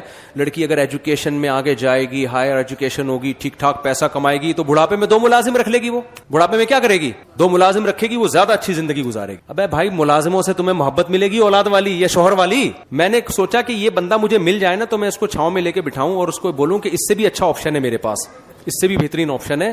ملازم رکھنے کی بھی ضرورت نہیں ہے, رینٹ پہ بندہ بلوا لیا کرو, جیسے جاپان میں ہوتا ہے نا. جاپان میں بڑے سائنسی ترقی کی, موٹر سائیکلیں بنائی, گاڑیاں بنائی, ہم نے آنکھ بند کر کے لے لی, اتنے بہترین سائنسدان ہیں. بڑھاپا ان سائنسدانوں کا جن کی ایجادات پہ ہم فخر کرتے ہیں, قوم نے ان کے بڑھاپے میں ان کا کیا حشر کیا ہوتا ہے. اس بڑھاپے میں پیسہ بہت ہے, پینشن بہت ہے, کوئی دل بہلانے کے لیے محبت کرنے والا نہیں ہے. لہذا ایپلیکیشن ہے جاپان میں بھی, سویڈن میں بھی موبائل کی ایپلیکیشن ہے, رینٹ اے کار کی جگہ رینٹ اے بندہ, جو 1 گھنٹہ بوڑھے کے ساتھ بیٹھ کے دل بہلائے گا, پیسے لے گا, اور جیسے ہی 1 گھنٹہ پورا ہوگا 60 منٹ, اس کے بعد یہ جا وہ جا. وہ انگریزوں میں ہے ایمانداری. وہ جیپنیز جب 1 گھنٹے کے لیے آئے گا تو آئے گا بڑی ایمانداری کے ساتھ, آپ کو معین اختر کے لطیفے بھی سنائے گا, عمر شریف کے لطیفے بھی سنائے گا, وہ آپ دل بہلائے گا طبیعت سے. وہ سب مصنوعی ہے میرے بھائی, وہ آرٹیفیشل ہے. ہمارے ہاں تو بوڑھوں کے پاس میرے بھائی ٹائم نہیں ہوتا, اتنے آگے پیچھے پوتے نوازے بہویں داماد خدمت کر رہے ہوتے ہیں. تو کیا فائدہ یار ایسی ترقی کا جس میں تمہارا پھر کتے پال رہے ہو, ان کو پتا ہے کتا وفا کرے گا میرے ساتھ. تبھی تو کتوں کے فضائل پر اتنا کچھ کہتے ہیں, وہ ہمیں حیران ہوتے ہیں تم لوگ کتے کیوں نہیں پالتے یار, اتنا زبردست جانور ہے. خلاصہ کلام کا یہ نکلا کہ بھائی جو اسلام نے دیا ہے, ادخلوا فی السلم کافہ, پورے آ جاؤ نظریاتی طور پر, خاندانی نظام میں بھی, تجارت میں بھی, نماز میں بھی, روزے میں بھی. اللہ میاں نے روزے کا حکم دیا تو اس کا مطلب دیا ہے. اب روزہ گرمی شدید ہو, آپ نے آفس جانا ہے نہیں جانا ہے, یہ آپ کا ہیڈک ہے, یہ اسلام کا ہیڈک نہیں ہے. آپ کو روزہ رکھنا پڑے گا, تو یہ نیت کرو ہم نے روزہ رکھنا ہے, نو کا آپشن نہیں ہے. مزدور کو اجازت نہیں ہے جو گرمیوں میں گڈھے کھودتا ہے, تو ایئر کنڈیشن میں بیٹھنے والے کو اجازت کہاں سے ہوگی؟ صرف مسافر کو اور بیمار کو اجازت ہے, اس کے علاوہ کسی کو روزہ چھوڑنے کی اجازت نہیں. عورت پہ پردہ فرض ہے. اس بحث میں نہ پڑو کہ فتنہ ہو رہا ہے, ہماری نیتیں صاف ہیں, ہمارے بھائی دیور تو بھائیوں کی طرح ہوتا ہے. میں مانتا ہوں بھائیوں کی طرح ہوتا ہے. ہماری سوسائٹی میں ابھی منفی سوچ غالب نہیں ہے, شر کم ہے, خیر کیا ہے؟ غالب ہے. بھابھیوں کو بہن کی ماں کی طرح ہی سمجھا جاتا ہے, ٹھیک ہے, لیکن اللہ میاں نے عورت پہ فرض کیا ہے کہ وہ دیور کے سامنے زینت اختیار مت کرے, اس کے سامنے آ کے بیٹھ کے گپیں نہ مارے. عورت یہ عزم کرے میرے لیے اللہ نے میرا شوہر بنایا, دیور سے میں نے ریزرو رہنا ہے. میں یہ نہیں کہہ رہا کہ برقعے اوڑھ کے بیٹھ جائیں جوائنٹ فیملی میں, دیور سے آپ کو ریزرو رہنا پڑے گا. یہ اللہ نے قرآن میں خود بیان کیا ہے. سمجھتے ہو بات کو کہ نہیں سمجھتے؟ آپ لوگ جتنے لونڈے لپاڑے یہاں بیٹھے ہوئے ہیں, اپنی فیمیل کزنوں سے فری ہونے کی کوشش نہ کریں. لبرل لوگ کہتے ہیں مولوی لوگ فنڈامنٹلسٹ, بنیاد پرست. یار جن لوگوں نے آزادی کی باتیں کی ان کا حشر تو جا کے دیکھو نا کیا ہو گیا. کزن جب آپ کے سامنے آتی ہے آپ اس سے فری, ٹھیک ہے ضرورت کی بات کریں, اور کزن جو فیمیل کزن ہے اس پر فرض ہے کہ اپنے میل کزن سے کیا کرے, وہ پردہ کرے. اس کے لیے میل کزن سے فری ہونے کی اس کو اجازت بولو نہیں. یہ تو اسلام آپ کو کزن سے فری ہونے کی اجازت نہیں دے رہا, اور آپ یونیورسٹیوں میں لڑکوں کے ساتھ لفٹ لے کے جا رہی ہو. یار آپ اکٹھے تفریح پہ جا رہے ہیں یونیورسٹی کے لڑکے لڑکیاں, ایک عجیب طوفان بدتمیزی ہے. تو کر لو, اللہ میاں نے تو قرآن میں کہہ دیا تمتعوا فإن مصيركم إلى النار, مزے اڑاؤ, آنا آگ کی طرف ہے. آنا کہاں ہے تم نے, آگ ہے. تو اللہ میاں نے یہ نہیں کہا کہ مولویوں کو کہ ڈنڈا لے کے ان کے اوپر چڑھ جاؤ یا یوں کیوں کر رہے ہیں, کیونکہ اللہ میاں نے کہا ان کو بتا دو اور ان کو مشورہ دو, تمتعوا, جتنے مزے اڑا رہے ہو نا تھوڑے سے اور اڑاؤ تم, لیکن آنا کہاں ہے, ان مصیرکم الی النار, آنا تم نے جہنم کی آگ کی طرف ہے. اور آخری بات کہہ کے سچی مچی کا بیان ختم کر رہا ہوں. اللہ میاں نے آپ پر جو سب سے زیادہ حق رکھا ہے وہ باپ اور ماں کا رکھا ہے. آج یہ حقوق بھی انسانی حقوق کے نام پہ ان کی حق تلفی ہو رہی ہے. کمال کی بات یہ ہے کہ دنیا میں ہم نے ٹریولنگ کی, عورتوں کے حقوق بھی ہیں, مردوں کے حقوق بھی ہیں, جانوروں کے حقوق بھی ہیں, کتوں کے حقوق بھی ہیں, بلیوں کے حقوق بھی, کینگرو کے حقوق بھی ہیں, لیکن ماں باپ کے حقوق پر بات کرنے والا پوری دنیا میں کوئی بھی نہیں ہے. مبہم نعرے ہیں عورتوں کے, کیا مطلب بھائی عورت کے حقوق کا کیا مطلب ہے؟ مبہم نعرہ تو لگا دو نا عورت کے حقوق. اسلام نے مبہم نعرے نہیں لگائے. اسلام نے کہا عورت اگر بیوی کی شکل میں تو اس کے کچھ اور حقوق ہیں, بہن ہے تو اس کے حقوق کچھ اور ہیں, اماں ہے تو اس کے حقوق کچھ اور ہیں, بیٹی ہے تو اس کے حقوق کچھ اور ہیں. وہ ایکسپلین کرتا ہے, ہوائی نعرے نہیں لگاتا اسلام. گورے نے جو نعرے لگائے ہیں ہوائی نعرے ہیں, ہیومن رائٹس, ہیومن رائٹس. ابے ہیومن کے انسانی حقوق کیا ہیں؟ اسلام نے بتایا انسانوں میں سب سے پہلے تمہاری ماں کا تمہارے باپ کا حق ہے, اس کے الگ حقوق ہیں, وہ پڑوسیوں کے الگ ہیں. پڑوسیوں سے پردہ کا امکان ہے, باپ کے سامنے اف کرنے کی اجازت نہیں ہے, ماں کے سامنے اف کرنے کی اجازت نہیں ہے. آپ نفلی نماز پڑھ رہے ہیں, پڑوسی آواز دے گا, بیوی آواز دے گی, بیوی کو شوہر آواز دے گا, کوئی نماز نہیں توڑے, نماز توڑنے کی اجازت نہیں. دوست آواز دے گا, نماز مت توڑو. باپ نے پکارا, دادا نے پکارا, ماں نے پکارا, دادی نانی نے پکارا, نماز توڑ کے ان کی پکار کا جواب دیں گے آپ. اتنا بڑا حق جو باپ دادا کا اور ماں اور نانی دادی کا رکھا ہے, یہ اللہ نے کسی کا نہیں رکھا اتنا بڑا حق. آج کیسے یار ان کے سامنے چیخ کے بات ہوتی ہے. میرے ایک جاننے والے تھے, واقعہ پرانا ہو گیا, اب ان کو نہیں پتا چلے گا میں ان کی بات کر رہا ہوں. وہ کیا تھے, اپنے باپ سے تمیز سے نہیں بات کرتے. میں نے جب ان کو سمجھایا یار جب تمہارے ابا سے ملو, تمہارے ابا تمہاری شکایت کر رہا ہے, تم ایک دم جو ہے نا ہائپر ہو جاتے ہو. تو مجھے کہنے لگا یار میں بلڈ پریشر کا مریض ہوں, مجھ سے برداشت نہیں ہوتا, میں بلڈ پریشر کا مریض ہوں, مجھ سے برداشت نہیں ہوتا, اور میرا ابا یہ, میرا ببا یوں, میرا ابا. تو ان کی ملٹی نیشنل کمپنی میں جاب لگ گئی. سمجھ میں آ رہی ہے بات؟ کمپنی میں کیا لگ گئی؟ جاب. اچھی پوسٹ پہ گئے, HR مینیجر بن گئے. مجھے خود اپنا واقعہ سنا رہے تھے, یار آج میں کسی امپلائی پہ غصہ ہوا, میری آواز اونچی ہو گئی, تو مجھے جو ان سے بھی بڑا کوئی تھا نا, کمپنی کا اونر ہوگا یا کوئی ڈائریکٹر ہوگا, اس نے مجھے بلایا اور مجھے کہا کہ آج کے بعد اونچی آواز آفس میں سننے کو نہ ملے. وہ پن ڈراپ سائلنٹ ہوتا ہے نا, کہہ رہا ہے ایسا ماحول تھا, ایسا چپ آرام سے, سب تمیز سے نا انسان کے بچوں کی طرح کام کر رہے ہیں, جیسے ہوتا ہے بڑی اچھی کمپنیوں میں. ہمارے گورنمنٹ کے اداروں, میں جرمنی کی ٹرین میں بیٹھا ہوا تھا نا, تو مجھے اپنی ٹرینیں یاد آئیں, بڑا مزہ آیا یار. ہم کیا کر رہے ہیں, ولاگ بنا رہے ہیں نا ٹرین میں, جرمنی میں نہیں, پتہ نہیں, جرمنی سے پیرس جا رہے تھے ہم نا, ٹرین میں جب بیٹھے ہم تو یہاں کے ٹرینوں کا اپنا مزہ ہے یار. تو اسٹیشن پہ نا ہم کوئی آواز ہی نہیں آنی گرمنڈے کی, کرارے پاپڑے اور سموسے یا کوئی اس طرح کی نا آڑی ترچی ہے نہیں, گرمنڈے یا اس طرح کی آوازیں آ رہی ہوتی ہیں نا, کرارے پاپڑے, تو کچھ آواز ہی نہیں آ رہی. بڑے تمیز سے سارے وہ گورے آ رہے ہیں. میں نے کہا یار اتنی تمیز میں تو ڈپریشن ہوتی ہے انسان کو نا ایسی. اچھا کیا ہوا ہے کہ بڑی تمیز, گوروں میں تمیز بہت ہے, یہ ماننا پڑے گا, ڈسپلن, تمیز, لڑتے وڑتے نہیں ہے, یہ ہے, یہ پازیٹیو چیز ہے. ہم جب ٹرین کے اندر بیٹھے نا تو اب سب چپ چاپ بیٹھے ہوئے ٹرین میں نا, 6-7 گھنٹے کا سفر تھا ہمارا, اور وہ ٹرینیں بھی الیکٹرک ٹرینیں تھی, وہ 350-400 کلومیٹر پر آور. اب کیا ہے کہ میں گوروں, میں تو بہت آبزرو کرتا ہوں یار, یہ کیسے تمیز سے بیٹھے ہوئے ہیں, کوئی لیپ ٹاپ پہ کام کر رہا ہے, کوئی کتاب کا مطالعہ کر رہا ہے, کسی نے کوئی بات ہی نہیں کر رہا, کرنی بھی ہے تو بڑے آرام سے نا, کوئی فون آ رہا ہے تو اٹھ کے جا رہا ہے سیٹ سے, واش روم کے قریب جا کے بات کر رہے ہیں وہاں. ابے میں نے کہا یہ تو ڈپریشن سے مر جائیں یار یہ لوگ یہاں پہ آئے بھائی, اتنی تمیز. اچھا میں تو ولاگ بھی بنا رہا ہوں تو ولاگ میں بھی میری آواز آہستہ ہو گئی, کیونکہ سبھی آہستہ ہیں, چپ چاپ بیٹھے ہوئے ہیں. تو میں بھی بابا ہم جناب جرمنی سے پیرس کی طرف جا رہے ہیں, میری وہ کہہ رہا بھائی, میں نے کہا یار کوئی پکڑ کے نہ لے جائے ہمیں. تو ایسا کیا ہے, کتنی تمیز ہے یا نہیں ہے. تو یہ جو ملٹی نیشنل کمپنیوں کا ماحول بھی ایسا ہی ہوتا ہے نا, جو بڑی کمپنیاں ہوتی ہیں, بھائی یہ تمہارے باپ کا گھر نہیں ہے, یہ تمیز سے یہاں رہنا, ٹھیک ہے نا. اب کیا ہوا کہ ان کی آواز ہو گئی اونچی. اچھا مجھے پھر اپنی ٹرینیں یاد آ رہی تھی کہ یار ہمارے یہاں کیا ہوتا ہے, کوئی کونی مارتا ہوا جا رہا ہوتا ہے نا ادھر سے, ہے بھائی ایسا ہی ہوتا ہے نا, واش روم جا رہا ہے, پیچھے بیگ جو ہے نا وہ آپ یوں کر کے دیکھ رہے ہیں, آپ کی ناک کو پھوڑتا ہوا جا رہا ہے اس کا بیگ, اس کو پتہ ہی نہیں میرا بیگ کیا کیا گل کھلائے جا رہا ہے پیچھے. پھر کوئی اوپر سے برتھ سے کوئی پوٹلا گرے گا دھڑام سے. ہمارے ایک جاننے والے کا سچا واقعہ ہے, ان کے برتھ پہ نا چھوٹی بچی تھی, وہ پتہ نہیں ٹرین نے زور سے بریک لگائی ہے کیا ہوا ہے, بچی گری نیچے. وہ شکر ہے بندے نے کیچ کر لی اس کو نیچے نا, ورنہ ٹرین میں اس کی ہڈی پسلی ایک ہو گئی تھی. تو ہماری ٹرینوں کی ٹیکنالوجی دیکھو یار. ایک آدمی ٹرین میں چڑھا, برتھ پہ جا کے سو گیا. ٹرین لاہور جا رہی تھی, اب لاہور میں گئی ہے, دھل دھلا کے واپس آ گئی. اس کی آنکھ کھلی راستے میں. اس نے نیچے والوں سے پوچھا کہاں جا رہے ہیں, انہوں نے کہا ہم تو کراچی جا رہے ہیں. کہہ رہے یار کیا سائنس کی ترقی ہے یار, ایک ہی ٹرین ہے, برتھ لاہور جا رہی ہے, نیچے کی سیٹیں کہاں جا رہی ہیں. سائنس ٹیکنالوجی یا تو ترقی ہو نہیں رہی تھی یا ہوئی ہے تو ہو بھائی اتنی ہو گئی. اچھا خیر, تو وہ مجھے کہتے ہیں کہ میں نے کیا کیا, میں نے باس نے مجھے کہا کہ آج کے بعد دوبارہ آواز اونچی ہوئی تو چھٹی آپ کی. یہ پہلی دفعہ یہاں ہوا.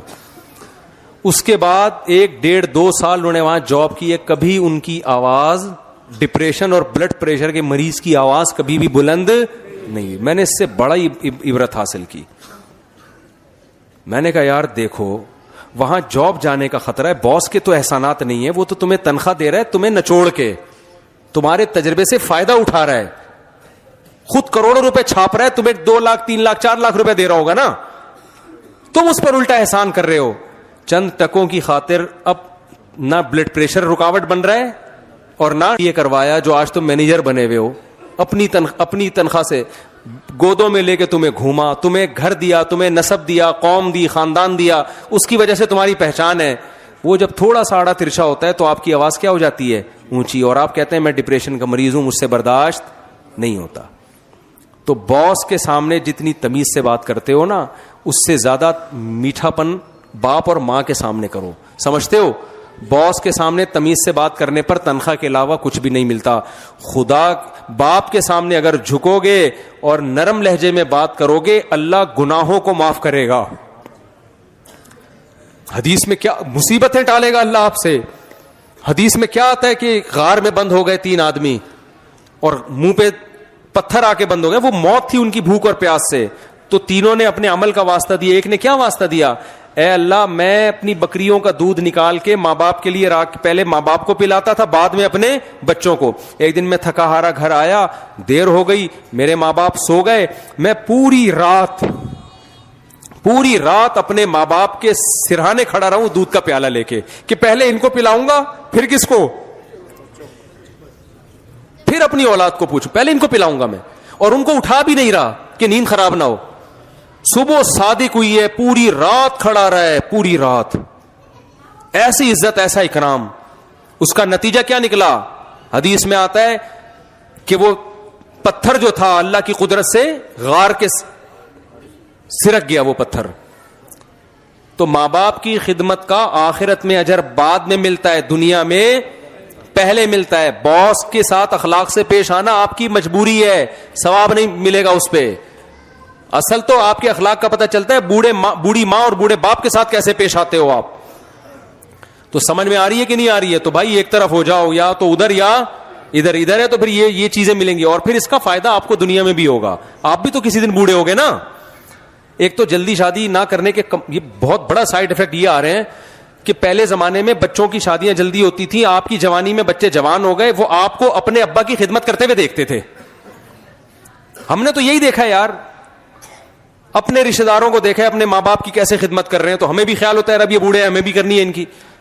کریں نہ کریں لیکن ایک احساس کمتری تو ہوتا ہے نا, احساس ذمہ داری تو ہوتا ہے, ایک احساس ندامت تو ہوتا ہے.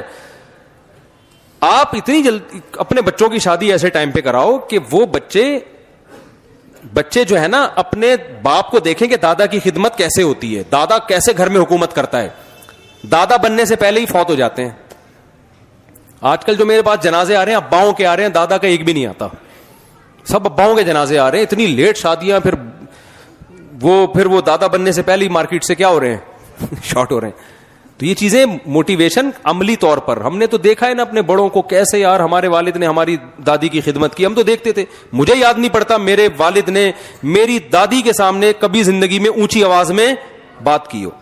جب تنخواہ ہمارے والد صاحب کی آتی تھی سب سے پہلے ہم دیکھتے تھے لا کے ہماری دادی کو اس میں سے ان کا حصہ دیتے تھے. سب سے پہلے ہم دیکھتے تھے کہ ابا جب گھر میں آئیں گے اماں کے ہاتھ میں بعد میں پیسہ جائے گا, ابا کی اماں کے ہاتھ میں, یعنی ہماری اماں کے ہاتھ میں بعد میں, ہماری دادی کے ہاتھ میں پہلے جاتے تھے پیسے. تو یہ چیزیں دیکھتا ہے نا انسان, تبھی ہمیں بھی یہ جذبہ ہوا کہ یار ہماری جب تنخواہ آئے گی تو ہم کس کے ہاتھ میں رکھیں گے, ابا کے ہاتھ میں رکھیں گے.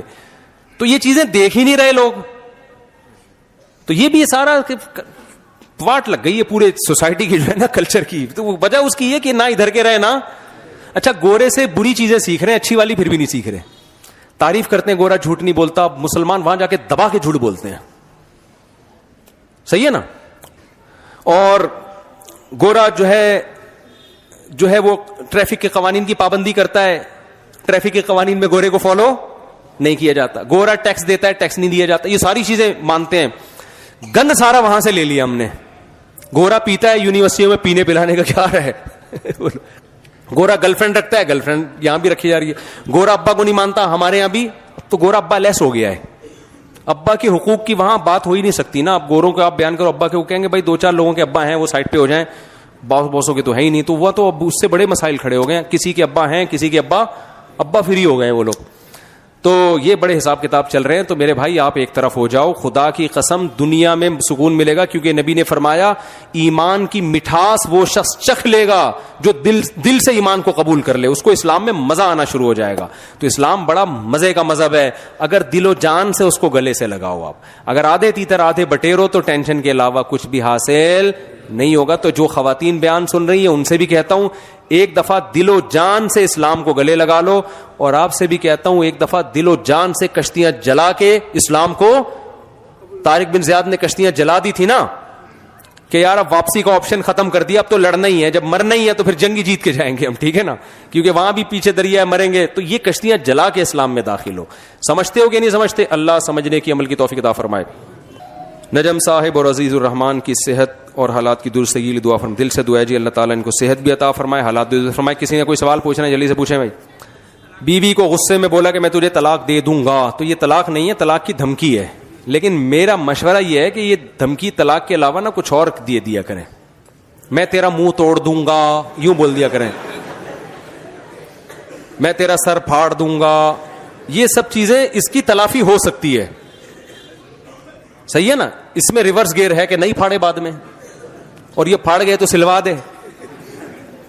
ظاہر ہے جب آپ اس کا سر پھاڑو گے تو سالے بھی آپ کا سر پھاڑیں گے, تو وہ ہو جائے گی کٹنگ. اور وہ ساری جو ہے نا وہ ایو کلینک میں ہڈیاں جوڑ دیتے ہیں. لیکن طلاق میں شریعت نے ریورس گیئر نہیں رکھا. وہ دے دی تو اس کو ریورس کرنے کے لیے کچھ مخصوص قسم کے مفتی ہیں جو حرام کو حلال کر دیتے ہیں اور کہہ دیتے ہیں کہ 3 طلاقیں ایک ہوتی ہیں. حالانکہ 3 طلاقیں کتنی ہوتی ہیں؟ 3 ہوتی ہیں, ایک نہیں ہوتی وہ. اور کوئی سوال؟ تو دھمکی نا, خاندانی لوگ یہ طلاقوں کی دھمکیاں دیتے نہیں ہیں. یہ گھروں میں یہ لفظ استعمال اچھا نہیں ہے. نہیں, 2 پارٹیوں کو ملا کے کمیشن بھی لیا جا سکتا ہے, اس میں بیچ ہی نہیں رہا بلکہ کہہ رہا ہے اس کی چیز ہم آپ کو ادھر بکوا رہے ہیں اور ہمارا یہ کمیشن ہے. جی حضرت. ہاں کرسی پہ ہو جاتی ہے, خلاف سنت ہے. زمین پہ بیٹھ کے جو نماز نہیں پڑھ سکتا اس کے لیے, ورنہ اصول یہ ہے کہ زمین پہ بیٹھ کے اشاروں سے نماز پڑھیں, پاؤں بے شک قبلے کی طرف پھیلا لیں. دیکھو شریعت نے مال کھانے کو حرام قرار دیا اور عورت کا مال کھانے کو زیادہ بڑا حرام قرار دیا ہے. الگ سے قرآن نے بار بار اس کا تذکرہ کیا ہے کہ تمہارے لیے حلال نہیں ہے ان ترثوا النساء کرہا, کہ تم عورت کا مال کھا لو, کیونکہ عورت کمزور ہوتی ہے. تو اس لیے اسلام نے اس کے مال کے کھانے کو حرام قرار دینا زیادہ بڑا جرم. جیسے یتیم کمزور ہوتا ہے نا, تو اس کے بارے میں قرآن نے کیا کہا؟ جو یتیم کا مال کھاتے ہیں ایسے جیسے آگ کے انگارے پیٹ میں ڈال رہے ہیں. تو بہنوں کی, بیوی کی, بیٹیوں کی جو مال ہے ان کے پاس, بیٹیوں کا تو نہیں کھایا جا سکتا. 5 دفعہ یہ بھی ہوتا ہے بیٹی کو کہیں سے وراثت مل جاتی ہے, لیکن کسی بھی طریقے سے بعض علماء اس کا خیال کیا کرتے تھے, کسی کے گھر میں باپ کا انتقال ہو جائے نا تو اس کے گھر میں ہی نہیں جاتے تھے. وہ کہتے تھے یار یہاں بہنوں کا حصہ ہوگا, تم کھا کے بیٹھے ہوئے ہو. چوروں کی 2 قسمیں, ایک وہ ہوتا ہے جو پٹتا ہے, چپل چوری کرتا ہے, بدنام بھی ہوتا ہے, یہ کم درجے کا چور ہے. ایک وہ ہوتا ہے جو بہن کو وراثت نہیں دی اس کی, یہ بڑا درجے کا چور ہے لیکن اس کو یہ بدنام ہی نہیں ہوتا. تو بہت بڑا جرم ہے بھائی. ریاست کا جو قانون, میں نے یہ تھوڑی کہا کہ ریاست کے قانون کی خلاف ورزی کریں, میں نے کہا پہلے کون ہے. تو اگر ریاست نے گٹکے اور یہ ان چیزوں پہ ماوا پہ پابندی لگائی ہے تو یہ تو اسلام بھی یہی کہہ رہا ہے کہ پابندی لگاؤ ان چیزوں پہ. اسلام کو گٹکے کھانے کو کتنے رکعت نفل کا ثواب ملتا ہے. اصل میں بیان میں مثالیں دیتا ہوں, گٹکے پان گٹکے کا خرچہ وہ سمجھانے کے لیے, مطلب یہ نہیں کہ واقعی پان گٹکے کا خرچہ, وہ مطلب یہ ہوتا ہے کہ چھوٹا موٹا جو روز مرہ کے خرچے ہیں. اور کوئی سوال بھائی؟ بس 3-4 منٹ اور لیں گے پھر چھٹی. خواتین نے کوئی سوال پوچھنا ہے پرچہ بھیج دیں. سود پر آپ نے اتنا بتایا, اسلامک بینکنگ کے بارے میں. اسلامک بینکنگ جائز ہے, اس میں سود نہیں ہے. جو حضرات کہتے ہیں کہ سود ہے, کان ادھر سے پکڑو ادھر سے, ایسا نہیں ہے. بالکل 6 عقود ہیں جو اسلامی عقود ہیں, ان پر اسلامک بینکنگ چل رہی ہے. اور کوئی سوال؟ گانے واجے سے کہہ رہے ہیں کہ بھائی دیکھو اسلام نے جو ہمیں قوانین دیے اس میں انسانوں کا ہی فائدہ ہے, تو موسیقی اور یہ گانے بجانے کو کیوں ناجائز قرار دیا؟ اس میں تو اتنا فائدہ, اتنا مزہ آتا ہے. یہی کہنا چاہ رہے ہیں نا, اس میں کسی کا دل بھی نہیں دکھا رہے, انجوائے کر رہے ہیں لائف کو, تھرک رہے ہیں, مٹک رہے ہیں, یہی ہو رہا ہے نا. دیکھو اس کی بالکل ایسے مثال ہے کہ اسلام آپ کو وہ لذت جو نیچرل نہیں ہے نا, جو نیچرل نہیں ہے اس سے روکتا ہے آپ کو. اب اس کی مثال ایسے ہے, جو لوگ موسیقی کے عادی ہوتے ہیں نا ان کو پھر یہ چاہیے, پھر وہ نارمل کنڈیشن میں نہیں رہتے, وہ پھر بور ہونا شروع ہو جاتے ہیں, وہ ٹینشن میں آنا شروع ہو جاتے ہیں. ان کو پھر جو موسیقی کے رسیالے ہیں نا, اس کی میں ایک آسان سی مثال دیتا ہوں. یہ بار بار یہ واقعہ بیان کر چکا ہوں. ہمارے کچھ رشتے دار وہ جرمنی میں نا, تو انہوں نے پنجاب کے کسی کوئی ویڈیو دکھائی کہ لوگ شادی میں ناچ رہے ہیں نا, تو گورے نے کہا یہ انہوں نے سب نے پی ہوئی ہے. انہوں نے کہا نہیں پیتے ویتے نہیں ہم لوگ, بس ویسے ہی ناچ رہے ہیں. اس نے کہا یہ بغیر پیے ناچ کیسے رہے ہیں, اتنے خوش کیسے ہیں؟ تو میں نے کہا کہ دوبارہ اس گورے سے ملاقات ہو, اس سے کہنا کہ یہ آپ کو اس پہ تعجب ہو رہا ہے, یہ بغیر پی کے ناچ کیسے رہے ہیں, اتنے خوش کیسے ہیں؟ ہمارے ایسے بھی ہیں جو بغیر ناچے بھی خوش ہوتے ہیں, ان کو کم از کم خوش ہونے کے لیے ناچنے کی ضرورت ہے. تو ہمارے یہاں ایسے بھی لوگ ہیں جن کو خوش ہونے کے لیے وہ بیٹھے بیٹھے ہی خوش ہیں, ٹھیک ہے, ہل نہیں رہے لیکن کیا ہے وہ خوش ہیں. تو موسیقی جب آپ سنتے ہیں نا آپ کو اس کی لت پڑتی ہے, پھر آپ کو وہ دھنیں چاہیے, وہ سریں چاہیے, وہ نہیں ملے گی, آپ بورنگ لائف ہو جائے گی آپ کی, بوریت کی طرف جاؤ گے. تو یہ بار بار تو یہ نیچرل نہیں ہے, یہ تو صرف ایک نقصان ہے اس کا. تبھی جتنے علماء صلحاء بزرگان دین گزرے موسیقی کے بغیر بڑی ہنسی خوشی زندگی گزاری ہے انہوں نے. اور موسیقی کے رسیالے جم میں جائیں گے نا, وہاں کان میں لگایا ہوا ہوگا انہوں نے, وہاں ٹشن ٹشن ہو رہا ہے تو اس کو پھر وہ موٹیویشن ملتی ہے, وہ جم اٹھا رہے ہیں, ورنہ وہ ہلا نہیں جاتا ان سے. میوزک لگاتے ہیں تاکہ ہلیں, تو یار خود سے ہلو نیچرل طریقے سے, ٹھیک ہے نا. تو نیمبو چٹا کے نہیں ہلاؤ لوگوں کو. تو موسیقی بھی نیمبو ہے, جس کو یوں کر کے لگاؤ تو ہل جاتا ہے. تو یہ چرس ہیروئن کی طرح ہے, چھوڑ دیں بس, ٹھیک ہے نا, چھوڑ دیں کافی. باقی موسیقی ایک تو وہ جنگی موسیقی ہوتی ہے پریڈ وغیرہ کی, وہ اور طرح کی موسیقی ہے, وہ تو جنگ پہ ابھارنے کے لیے, وہ دف وہ موسیقی اس موسیقی میں داخل نہیں ہے جو گانوں بجانوں کی موسیقی ہوتی ہے. جی ہاں وہ صحیح ہے یار. ابھی لوگ نائٹ کلبوں میں جا کے کلابازیاں کھا رہے ہیں اور آپ نشید پہ پابندی لگا رہے ہو. کچھ زمانے کے حالات سے بھی تھوڑی سی نرمی پیدا کرنی پڑتی ہے نا. آپ مندر گئے تھے کچھ مہینے پہلے, تو میرا دوست ہے ہری پگڑی والا دوست ہے, اس نے کہا کہ اسلام میں یہ جائز نہیں ہے مندر جانا. یہ بھی سوال کلپ بھی آیا میرے خلاف کوئی کہ یہ دیکھو مندر گئے ہیں تو یہ تو اسلام میں جائز نہیں ہے. عبادت کے لیے مندر جانا جائز نہیں ہے, دیکھنے کے لیے مندر جانا جائز ہے. اور جب کوئی بہت بڑا میسج دینا ہو تو واجب ہے. انڈیا میں جو زیادتیاں ہو رہی ہیں مسلمانوں کے ساتھ, تو میں جب مندر گیا میں نے بتایا کہ یہاں ہندو کتنے محفوظ ہیں, ان کی عبادت گاہیں کھلی ہوئی ہیں. یہ میسج میرا انڈیا گیا ہے, اتنے لوگوں کے شکریہ موصول ہوئے ہیں کہ اتنا اچھا میسج گیا ہے. ہندوؤں نے ریئیکشن کیا اس کے اوپر کہ یار اچھا اتنے آزاد ہیں. ہم تو سمجھتے تھے کہ پاکستان میں مندر ہے ہی نہیں. ان کو پتا چلا کہ پاکستان میں ہندوؤں کو کس قدر مذہبی آزادی ہے. تو ایک بڑا بہترین میسج گیا, اور اسی وقت کی ضرورت تھی یہ میسج جانا, تاکہ مسلمانوں کے ساتھ وہاں زیادتی نہ ہو, وہاں ان کو آزادی ملے کہ یار ہم.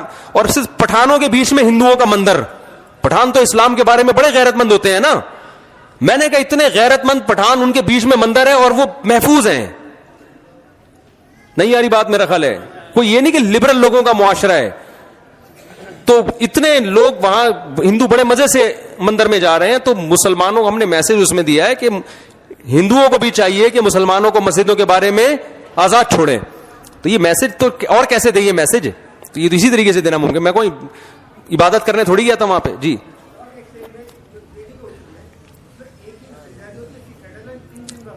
ہاں, نہیں جائز نہیں ہے. جب تک شیئر آپ کے نام ٹرانسفر نہیں ہو جاتا نا, تو اس وقت تک قبضے کا تصور. آپ نے شیئر خریدا تو شیئر جب آپ کے نام ٹرانسفر ہوگا, آپ کے نام ہوگا, اس کے بعد آپ آگے اس کو بیچ کے پروفٹ کما سکتے ہو. جی نہیں, وہ جائز نہیں ہے. نہیں, ہاں فیس ویلیو پہ آپ بیچ سکتے ہیں بغیر پروفٹ کے, بغیر جتنے کا شیئر خریدا اتنے کا بیچ سکتے ہیں بغیر قبضے کے, کیونکہ وہ بیچنا دستبرداری کہلائے گا کہ آپ اس سودے سے دستبردار ہو رہے ہیں. پروفٹ کے ساتھ نہیں بیچ سکتے.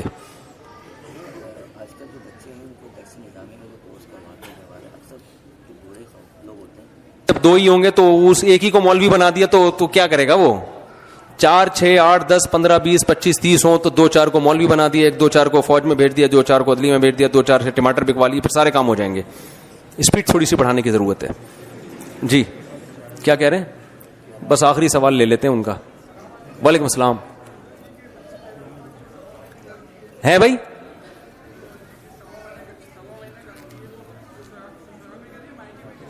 ابے بھائی, خواتین کی ولادت کے بعد جب بلیڈنگ ہوتی ہے, نفاس کا خون آتا ہے, تو یہ پوچھ رہے ہیں کہ وہ ٹائم عورتیں اپنی ماں کے گھر گزاریں یا شوہر کے گھر, وہ جہاں مرضی گزاریں, آپس کی انڈرسٹینڈنگز, کوئی عدت کے حکام اس میں نہیں آتے.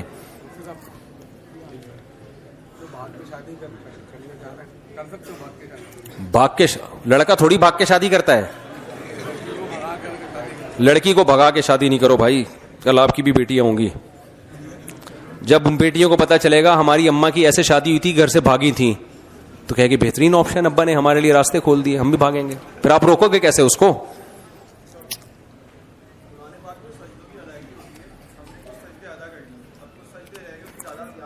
کوئی بات نہیں, اندازے سے کر لیں. دولہا دلہن کی انٹری پر اسماء الحسنہ چلانا جائز ہے؟ جائز ہے. اچھے بات ہے, اسماء الحسنہ چلا رہے ہیں یار. کہاں انٹری ہو رہی ہے دولہا دلہن کی؟ ہال میں. تو دولہا دلہن کی انٹری تھوڑی ہوتی ہے ولیمے میں, ہے ولیمے میں ہوتی ہے نا. پہلے تو نکاح ہی نہیں ہوا تو وہ تو الگ الگ بیٹھتے ہوں گے نا, یہ ساتھ ہی بیٹھ رہے ہوتے ہیں. بغیرتی پھیل رہی ہے اور کچھ بھی نہیں ہے یار, بغیرتی پھیل رہی ہے. دیکھو ایک انگریز عورت نے لکھا ہے, انگریز عیسائی عورت نے, اس نے کہا ہماری سوسائٹی میں جو بربادی آئی ہے نا, ہمارے پادریوں نے منگیتر کو منگیتر کے ساتھ بات کرنے کی اجازت دی. اسلام میں حرام ہے یہ, جب تک منگیتر ہے 100% اجنبی ہے آپ کے لیے. تو اس نے کہا اس کے لمٹ کو کراس کرتے کرتے پھر زنا شروع ہو گیا, پھر لوگوں نے شادی کرنا چھوڑ دی, کیونکہ مرد کو جب فری میں مل گئی, اس نے کہا یار شادی کی ٹینشن کیوں لو. یہ عیسائی عورت نے لکھی ہے یہ بات. اس نے کہا اسلام کی خوبی یہ ہے کہ اس میں علماء نے چینجنگ نہیں کی. انہوں نے لکھا کہ بھائی جب منگیتر ہے تو جب نکاح کے بغیر بالکل وہ اجنبی ہے آپ کے لیے, تو کیوں اسلامی حکام کو توڑ موڑ کر رہے ہو؟ دولہا دلہن جب تک نکاح نہیں ہوتا وہ ایک دوسرے کے ساتھ مل کے نہیں بیٹھ سکتے, وہ الگ الگ بیٹھیں. تو وہی دھجیاں نہ اڑاؤ جو گوروں نے اڑا کے پورا خاندانی نظام تباہ کر دیا. آخری سوال.